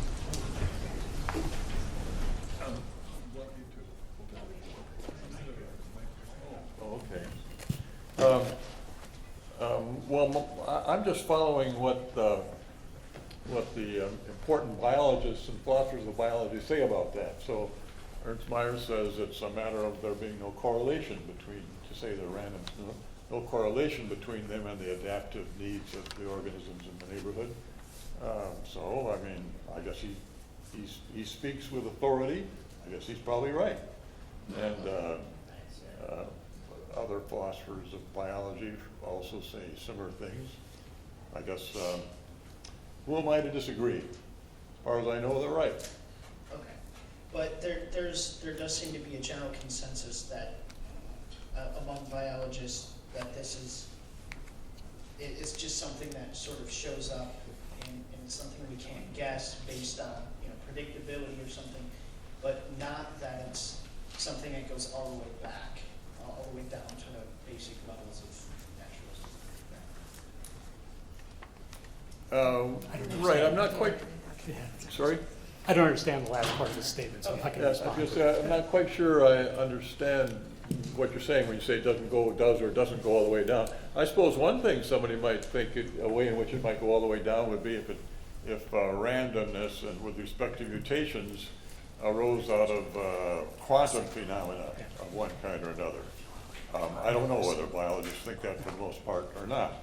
I think quite often they speak of genetic mutations as being caused by, for example, cosmic rays or something like that. But whether quantum mechanics gets involved, I don't know. Okay, great. Thank you. Over here.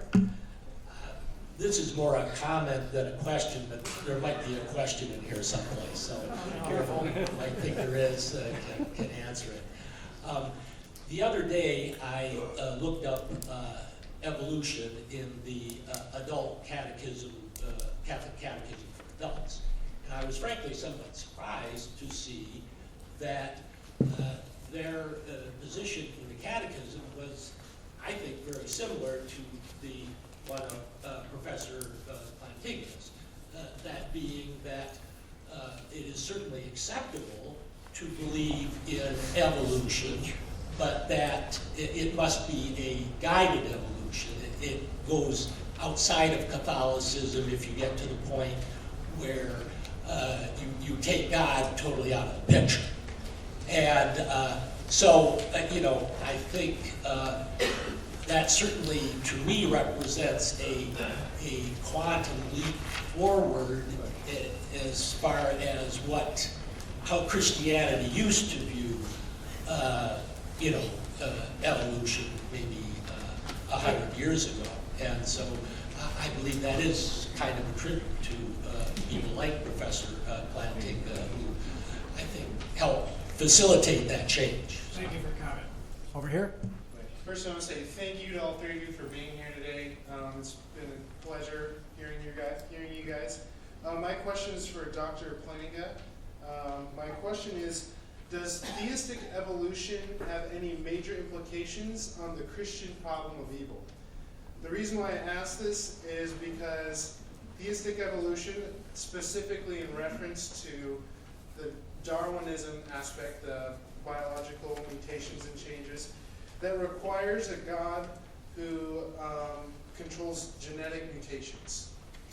And then, so this, an application of the typical phrasing of power of evil, why would this God, who can control or influence genetic mutations, allow or cause genetic mutations like cancer, other forms of suffering as a result of mutations? I'm not sure how well this microphone works over here. Can people hear me? Lean toward it. I understand the question, but I'm not sure that theistic evolution has anything in particular to do with that, right? Whether theistic evolution is true or false, whether we came to view a virtue of evolution or not. Nonetheless, there are these various unhappy features of our physical beings, our bodies, and so on. And the question is, well, why does God permit that? So I don't think theistic evolution has anything particular to do with that. But I do think that the whole problem of evil is, I don't know exactly what the right word is. It's a serious problem for believers in God, not just for Christians, but also for Jews and Muslims. I myself think the most plausible response is one doesn't know why God permits evil. God is all powerful, holy, knowledgeable, and so on, could prevent it, but he does permit evil in his universe, permits us to do wrong things, maybe permits other creatures, Satan and his cohorts, to do wrong things to cause problems of various kinds. Exactly why does he do that? Well, my thought is he certainly has a good reason, but he hasn't let me in on it so far. Thank you. Yeah, my question is directed towards Michael, and concerns the definition of adaptation. I believe you said that adaptation is a trait that results from natural selection. Now, I guess that raises for me a question. Is we have a lot of adaptations. Perhaps even cognitive ability is an adaptation. Right. But to what extent, what is your empirical evidence for that claim? What is your empirical evidence that our cognitive ability really came from natural selection? In other words, is there some circular reason that you've defined adaptation as a result of natural selection? Do you have the empirical evidence that all of the adaptations that we have comes from that particular process of natural selection? It doesn't mean that perhaps it doesn't come from some change, but you're making a claim here such that whatever adaptation we have, you say, well, that's a result of natural selection, without having the empirical evidence for that. So is your definition that really at heart a belief statement that comes from your worldview, and once you have that, anything that you see with regard to adaptation, you claim to be evidence for that worldview that you have, and that's the issue that I'm trying to raise. Right. That's an important question, and there's a couple of different ways to approach answering that question. And it first has to do with whether our cognitive faculties are adaptive or not. And they certainly appear to be adaptive under certain conditions, because we're right about some things much more than we're wrong about them, like things that are important, causes of selection, what to eat, what to drink, and so on. But the other part of that is it heritable? Well, certainly our neurosystems are heritable. Traits are heritable, right? Otherwise, you wouldn't have a brain, right? Because it comes from the genes, eventually. It's functional. Your neural system, unless you have some sort of mental defect, your neural system is functional. That's one way to approach it. A more difficult question, this is a question that George Williams has brought up, is what is our mind designed to do? And that's a much harder question, especially if our mind is designed to hide from us its true intent. That's another difficult problem, because as we all know, and the example that's most commonly used by George Williams and Bob Trivers and some others, is that when we communicate, we don't always communicate truthful information, right? Sometimes we attempt to deceive others to our own advantage. And of course, as we all know from our experiences as small children up through adulthood, that it's much easier to deceive if you believe your own deceit. So maybe our minds are shaped in some way by natural selection. This is just a hypothesis, right? Just a hypothesis to conceal from us its true function. I mean, what's our mind designed to do?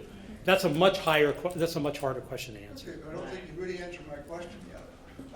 With regard to the definition of adaptation, Well, What it's evidence do you yeah. have? Our minds are heritable, they're functional, and they're adaptive under most circumstances. Okay, but So those are the definitions of an adaptation. So under those definitions, it's an adaptation. oh, then you're redefining your adaptation definition. No, I don't think so. Because No. We don't have time to have an extended debate here. Yeah. You can go No. to his breakout session. Make We'll go predictions in. and make observations. And the observations there'll be match further predictions. chance for discussion. Tim? For Dr. Plantinga.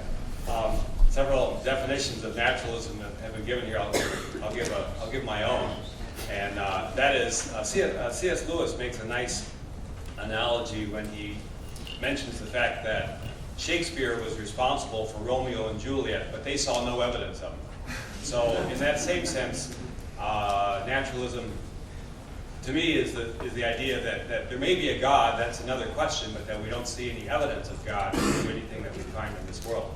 So with that as a preface, my question is this. You mentioned, here's your statement, you say, as far as adaptive behavior is concerned, it doesn't matter whether these beliefs are true or false. I'm not sure what the phrase "it doesn't matter" means, but it seems that there quite likely would be a correlation between adaptive behavior and things that are true and false. Certainly if an animal sees something else, remembers that a lion tried to eat it, there's going to be a memory, there's going to be some generalizations, all that stuff, there's going to be a correlation. So given that correlation, then your premise that this should be 50-50 seems suspect.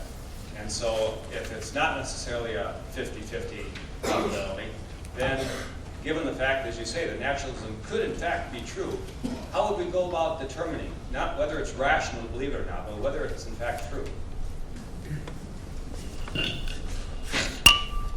There are lots of questions involved in your question. I'll just try to answer one or two of them. In the first place, when I speak about naturalism, I mean naturalism taken the way I mean it, not the way somebody else means it. So if you don't accept my definition of naturalism, then use some other term for the way I use naturalism, whatever you like. And then translate everything I said in such a way that wherever I said naturalism, you put in your term, right? So, I mean, I'm just using naturalism a particular way. You can use it in many ways, but the important thing is that if you do use it a given way, then in commenting on it, you have to be commenting on what it means taken that way. And then secondly, with respect to the evolutionary argument against naturalism, here I say the probability of R on N and E is low. So when I say that these creatures, the probability of their beliefs being true would be 1/2, I'm saying that's the way things would be if N and E were true. But of course I don't think N and E are true. I'm not saying, as a matter of fact, most creatures don't have true beliefs, or that the probability with respect to their beliefs being true is low. I'm only saying that holds with respect to N and E. If N and E were true, if naturalism was true, then that's how things would be. So also with respect to Michael said that my prediction is that the beliefs of organisms are not true. That's not my prediction. I predict that the beliefs of organisms are true, but I say if somebody accepted N and E, then they should think not necessarily that the beliefs of organisms wouldn't be true, but that the probability of their being true would be low. Does that answer your question? Well, my main one is this, if you don't mind, is how would we go about actually, if the question at heart is naturalism true, then how would we go about, as scientists, philosophers, whatever, determining whether it's true? Yeah, I mean, I guess that's a lot like asking the question whether, how would we go about determining whether or not belief in God is true, right? If belief in God is true, belief in naturalism is false. And you could think of naturalism as at least close to atheism, even though I say it's so much stronger. Well, how do we do that? There are lots of, I think, pretty powerful arguments for belief in God, various fine-tuning arguments and various other kinds of arguments, many such arguments. But the fact is, I think most people who believe in God don't believe in God on the basis of arguments. I believe in God, but not on the basis of arguments, even though I think there are some pretty good arguments. Why do such people, why do they believe? From the inside, it's just that it seems right. Most of the world's population believes in God or something like God, not because they've got any arguments, but it just seems right. You look at the starry heavens. This is also suggested in Romans. You look at the starry heavens, you consider the vast reaches of the universe, and then for many of us, the idea that God has created all this just flows over one. So it's not by virtue of arguments that one does, but from the outside, the response on the part of Christians anyway would be that people believe in God because God has created us with what Calvin calls a sensus divinitatis, inclination under those various circumstances to form belief in God.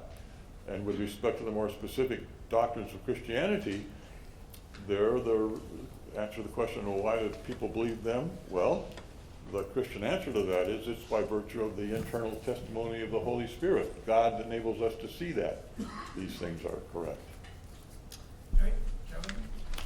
For Dr. Hersma, I found it interesting that your view of theistic evolution allowed for the possibility, not necessarily that he did, but the possibility that God actually tweaked mutations somewhere in natural history, but that they would be undetectable. Now, it's not clear to me why, if God actually did tweak evolution in this way through mutations, that it would necessarily be undetectable. The intelligent design people, I happen to be one, think that perhaps there actually is empirical evidence and somebody did tweak with evolution. And it's not clear to me on what basis you would say it would have to be undetectable. Right. So I personally am open to on theological grounds, to the idea that God could have tweaked in detectable or undetectable ways. So I'm open theologically to some of the conclusions of intelligent design, that there was somebody who was intervening. However, I don't see the evidence supporting that. So what I see in natural history is a chain of natural cause and effect that doesn't obviously show a detectable supernatural intervention. So then we're still left with God working in undetectable ways. And so that's why I started talking about undetectable. Perhaps God is tweaking things along the way. It's just in something that would not violate the sort of random distribution you would expect from the natural process, but in particular cases, perhaps choosing certain outcomes. All right, so your basis then would be empirical, not necessarily philosophical or theological. Yes, more of an empirical judgment. All right, thanks. Hey, good morning, and thank you to the presenters. Very intriguing. This one is for Dr. Plantinga. First of all, your comments on solipsists. If any did exist, they would have all starved to death. They wouldn't be able to find anything to eat.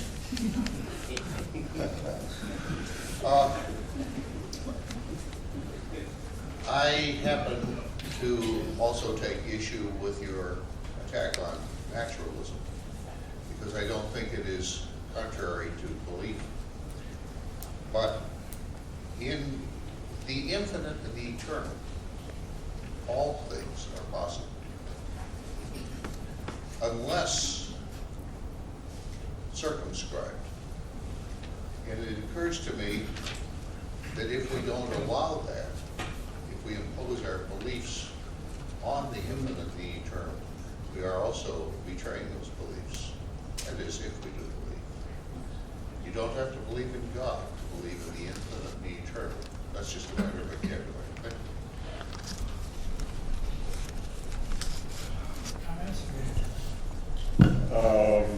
I don't know if I disagree with that. Somebody could believe in the infinite and eternal. Plato did, for example, without believing in God. Right. So I guess maybe I don't disagree. Thank you. My question is for Dr. Plantinga. I think I'm piggybacking off of a previous question, but just wondering, what exactly does it make something true? So not kind of bringing to your talk, you talked a lot about beliefs, but for something to be true, whether it be religious belief or a proposition, the world at a certain time, what is it that makes that thing true? Well, that's an old philosophical chestnut. I mean, there are various theories of truth, various theories, but it seems to me the right answer here is, there isn't anything in general that makes something true. I guess a belief is true or a proposition is true if it says things the way they are. So if I say that all men are mortal, and in fact all men are mortal, then what I say is true. But there isn't a whole lot one can say beyond that, so far as I can see. The idea of truth is one that we've all got from our mother's knee. I mean, little kids certainly have the idea of truth, you know, they can tell lies and so on, and they recognize that there is such a thing as truth. But it's not as if one can give a definition of truth in some more basic terms. It's about as basic as you can get. For Dr. Plantinga, I'm wondering if you have any thoughts about original sin, in the sense, not so much its effects, so especially for Calvinists and Catholics, that we've come up with this idea over the centuries of this superior couple, you know, who well endowed, they commit kind of serious sin that affects the whole human race, which doesn't look like these kind of creatures you always see in museums about the first human beings and so on. Do you have any thoughts on that? I'm not sure what part you're. One question you might be wondering about is how does the idea of an original couple who fall into sin, where by virtue of which the rest of us are also all involved somehow in original sin, how does that comport? They seem to have been a kind of a superior type couple, you know, not a barely human kind of couple. And Yeah, so one question is how does that comport with evolution? Well, Is that the idea? we seem to think that these first humans were pretty primitive, just barely able to, you know, invent a fire, Yeah, talk to each other and so on. Well, I mean, one idea that many people have proposed, it seems to me as good as any, is that you think about the whole evolution of the human race, and then at some point, people say there never was fewer than, say, 10,000 human beings at any given time. Maybe early on, you know, before God had conferred the property on human beings whereby they are created in his image, maybe there was a population of, say, 10,000 such beings, sort of proto-humans or near-humans or something like that. And then God did pick a pair of them and bestowed on them the property of being in God's image, whereby they were now truly human, and perhaps they fell into sin,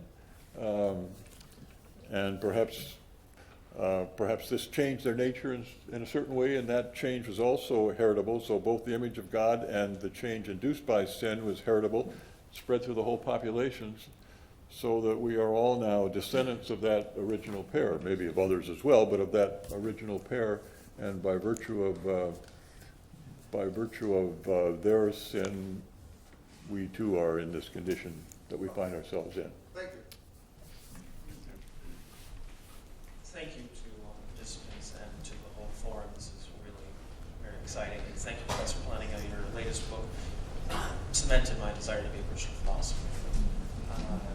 My question concerns when you mentioned that God could have caused the right mutations to arise at the right time in terms of guided evolution, or have saved certain species in certain situations and so forth.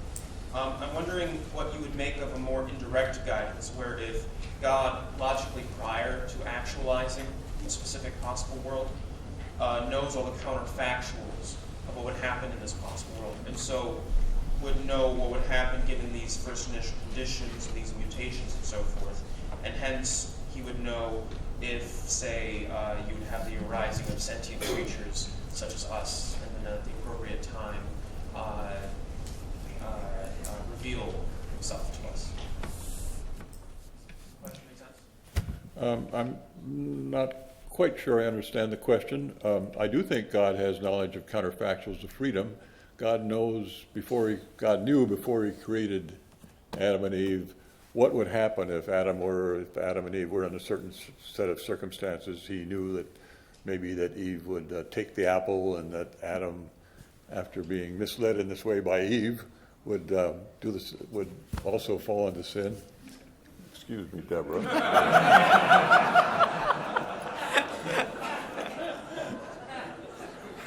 guess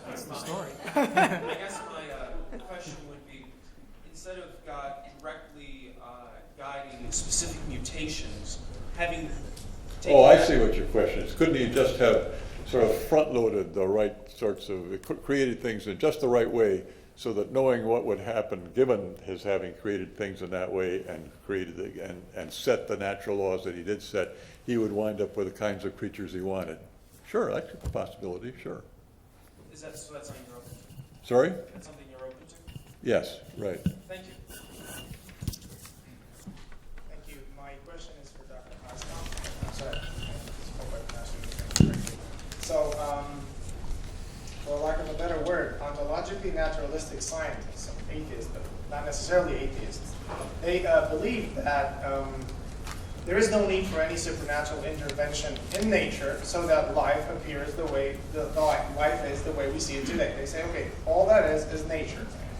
We have the famous quote from Dawkins that said that Darwin made it possible to be an intellectually fulfilled atheist, or something like that. So, however, there's a whole spectrum of scientists that disagree with that conclusion, ranging from theistic evolutionists to young earth creationists. Well, it's always difficult to work with names, but let's just stick with that. So, however, the previous ones, the atheists, disagree with any intervention from God on the grounds that that is a God of the gaps theory. Basically, you don't know something, you put God in it, but we'll look it up, we'll find out, and we'll just push God out of the picture. Interestingly enough, theistic evolutionists seem to pick up that reasoning. And John Hott, for example, they disagree with intelligent design and young earth creationists on the same fact. It's a God of the gaps theory. My question is, in this context, what is the reason for which theistic evolutionists accept the intervention of God in nature? Isn't that also a God of the gaps way of God intervening in nature? Or in other words, is there any other way than just a God of the gaps intervention for God to come in history? Yes, that's a great question. So, I said earlier that I believed that God could have done miracles in natural history. And so, in a sense, that sounds like I'm saying there could have been God acting in some gap in natural explanation. However, what I actually see looking at natural history are not completely unexplainable gaps, but instead all sorts of areas rich for scientific investigation. So I would look at those and see, well, there's an area where we can look and try and figure out how God was doing it by natural mechanisms. Where God of the gaps really becomes a problem is if that's the only place you put God. If you say, God, here's a gap in scientific understanding, therefore God exists. And if that is the sum of your arguments for God, you are setting yourself up for disaster, because you could come up with a natural explanation for that. So if instead you have a richer understanding of God's interaction, God's initial creation of the world, the fine-tuning of the initial parameters, sustaining all of the processes, then you have a richer view of God. And you asked also something about how is God acting then? I asked, is there any other way to see God intervening in nature apart from God of the gaps? Actually, I was probably trying to ask, why is a theistic evolutionist not happy with the naturalistic view of the world? Why do a theistic evolutionist seems to want to put God in the picture when an atheist scientist says that's not necessary? Right. Well, it's not because the science is driving us to it so much as because of all of our other beliefs, all the other reasons for believing in God or in a particular religion. Thank you very much. Yeah. My question is for Dr. Plantinga. First of all, you've been an inspiration to me. I've admired you for a long time, so I'm really excited just to meet you. Here's my question. So, even if the probability of the reliability of our cognitive faculties, given naturalism evolution, even if that probability is low, could a person who accepts naturalism and evolution say that the success of natural science kind of shows us something probable has actually happened, and that we can trust the reliability of the faculties?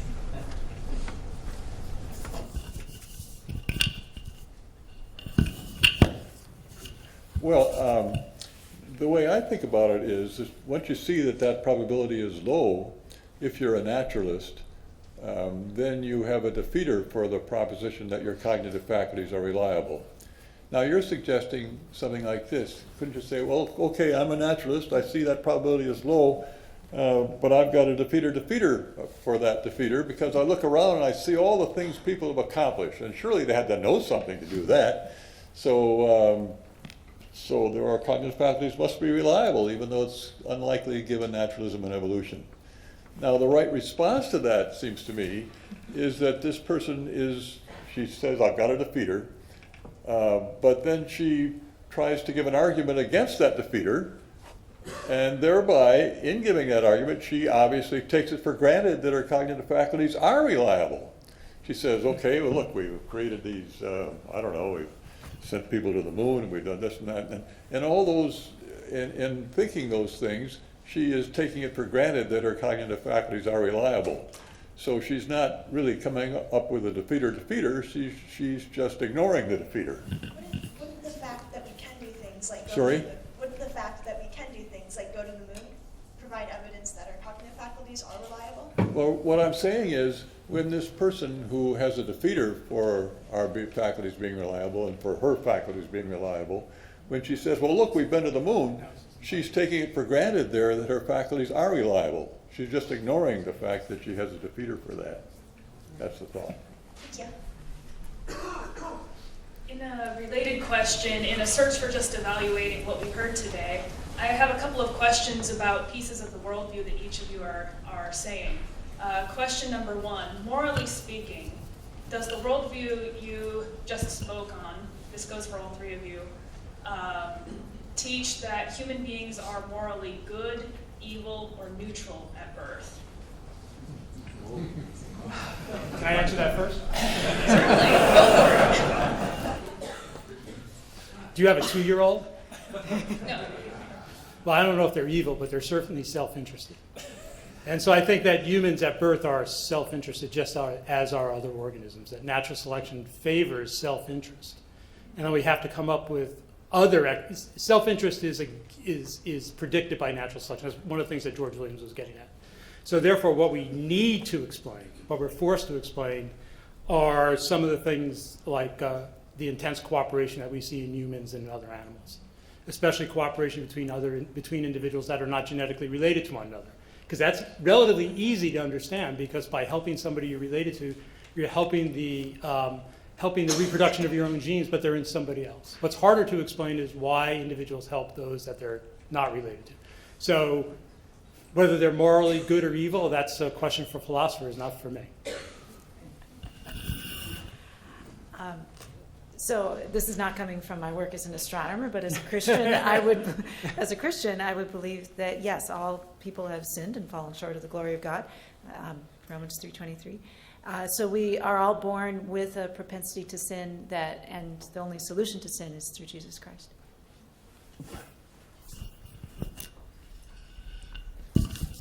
I guess I would agree with what Deborah said. Seems right to me. I also think human beings, I think the doctrine of original sin is correct. And furthermore, as forgotten who it was that said this, at my age I keep forgetting who says what. Somebody or other said this, it's the one doctrine of Christianity that's empirically verifiable. I think that seems right. My second question is, I suppose this is less applicable to your position, but for those of you who are speaking from a theistic point of view, do you believe that creation and the empirical world as it exists actually reflect the divine intention for it? Yes. Yes. In broad terms, certainly. There's also free, I don't want to give a long answer, but God has also given us free will, and so you can start talking about what's God allows and what God intends. Okay, we have a few minutes left, and we have 3 people ready to ask questions, so we'll wind it up with these 3. Well, we don't have time for a long one. Yeah. Go ahead. All right. So I've heard actually a number of stories of professors kind of being at a disadvantage in academia if you're a professor of faith. And this concerns me as a student who's kind of searching for truth, because a lack of diversity kind of makes events like this not possible. And so, so I have tremendous respect for you, Dr. Plantinga, first of all, for being someone that is a person of faith, but can also speak to academia or to a secular realm. But I'm wondering, how do we encourage this kind of dialogue or this kind of intellectual diversity so we can have these kind of discussions? Sure. Well, it's been exciting to see some more signs of this in some sectors, like this event that Professor Kinchy has organized for all these years. And I see some signs that more dialogue is happening on campuses. There's an organization called the Veritas Forum that has hosted major dialogues on many secular campuses. But that trend is going, trying to fight upstream against this general trend of polarization in our culture, where people see just there's two extreme positions and no room for dialogue in between, as evidenced by the debate in February between Ken Ham and Bill Nye, which said, well, here's these two extreme positions, and there was really nothing for any of the views we've talked about today in the middle. So, yeah, shameless promotion. Check out our website where you'll see lots of examples of Christian scholars in many fields, many from secular universities as well as from Christian organizations, talking about ways they're working through this. You also suggested that Christian academics are at something of a disadvantage in the academic world in general. I think that's quite true, and I think it's appalling. It shouldn't be that way. I myself have been subject to a bit of that, but not a whole lot, because I spent most of my academic life at places like Calvin College and the University of Notre Dame. And at the University of Notre Dame and Calvin College, being a Christian does not count against you. But at lots of other places, it really is. And there are lots of places where Christian beliefs on the part of, say, beginning faculty members or graduate students are ridiculed, and people pay a real price for them. And that should not be. Just one comment about that. If I'm doing my job in my courses on evolution and human evolution properly, I think as a scientist that use methodological naturalists, that the kids in my classes have no idea what my faith is or what my belief is when they walk out. That's how I measure myself. Thank you. I'd like to point out that this whole forum is also sponsored by Grand Valley State University, a state university. And not only do we have this forum, but we also have the Kaufman Interfaith Institute, which has been not supporting faith, but supporting understanding. And I think any university can be in the business of supporting discussion, supporting understanding, and listening to various views and letting them be aired. And that's what we're trying to do. Next question. Thank you so much for all of you for great talks. I had a question from Dr. Lombardo. So in your slides, I was not sure if I understood this correctly when you showed two slides of the theological methodology and scientific methodology. Is there any contradiction in your faith or like in Christianity? I'm coming from Muslim world, so in my view, I didn't see any contradiction at all between like science and religion in my viewpoint, but I was wondering what contradictions you witnessed or you observed. Well, I can only speak for myself, and that the way I do science, my methodology is methodological naturalism. And so I remain agnostic to the role of the supernatural when I'm doing my science. But that doesn't necessarily mean I remain agnostic to the role of the supernatural when I'm doing other things. It's just that the rules of science as they are currently practiced don't including supernatural explanations for natural phenomena.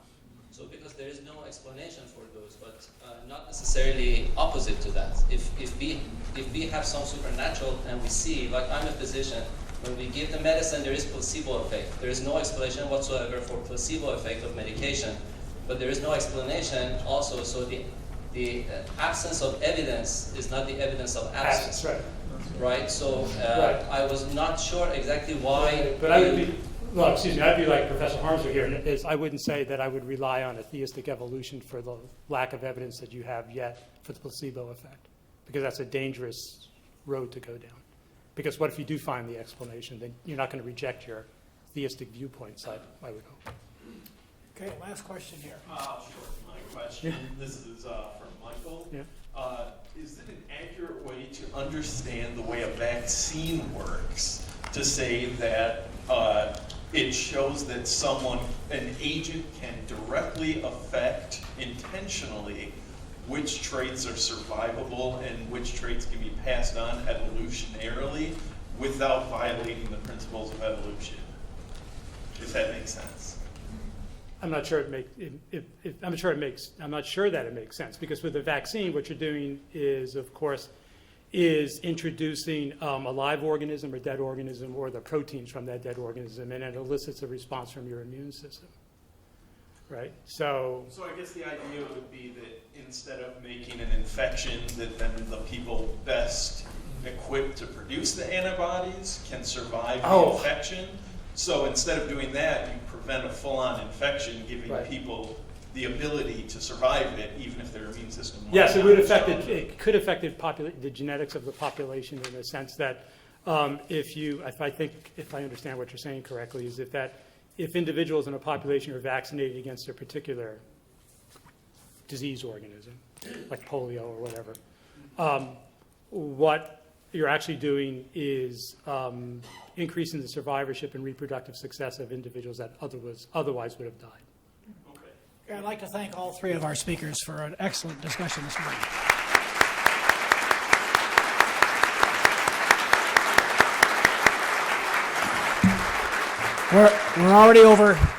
We're already over time, but I have some announcements I want to make. We have 13 breakout sessions. They're interesting topics. Both of the responders are giving breakout sessions. I encourage you to consider those as well. And also regarding the lunch, some of you had not reserved lunch, but we do have extra lunches. So anyone who was on the priority list for extra lunch, we have enough for you. In fact, we have some others too. So if you're planning to stay and hadn't reserved lunch, check at the table out there for Katie, my assistant. She'll arrange for you to have a lunch. And one other thing I want to announce, that we have a bonus. A middle school science teacher who has gotten very interested in all these issues contacted me recently, and he has put together a film on his whole personal struggle about whether or not a 6-day creation or a short time frame is the way to look at things, or whether the longer time frame is. It's a very interesting film. I've looked at it at 3 o'clock following the breakout sessions. He's going to have a showing of that 45-minute film in room 107D. So if you're interested in doing that, I would encourage you to do that. Now, the arrangements for lunch is as you go out, the lunch tables will be there. Please, if you have on your tag, if you have an L, that means you've paid for lunch. If you need to stop and pay for it first, on this side is where you can pay for your lunch. Thank you very much for being here, and I hope you have a good afternoon at the breakouts.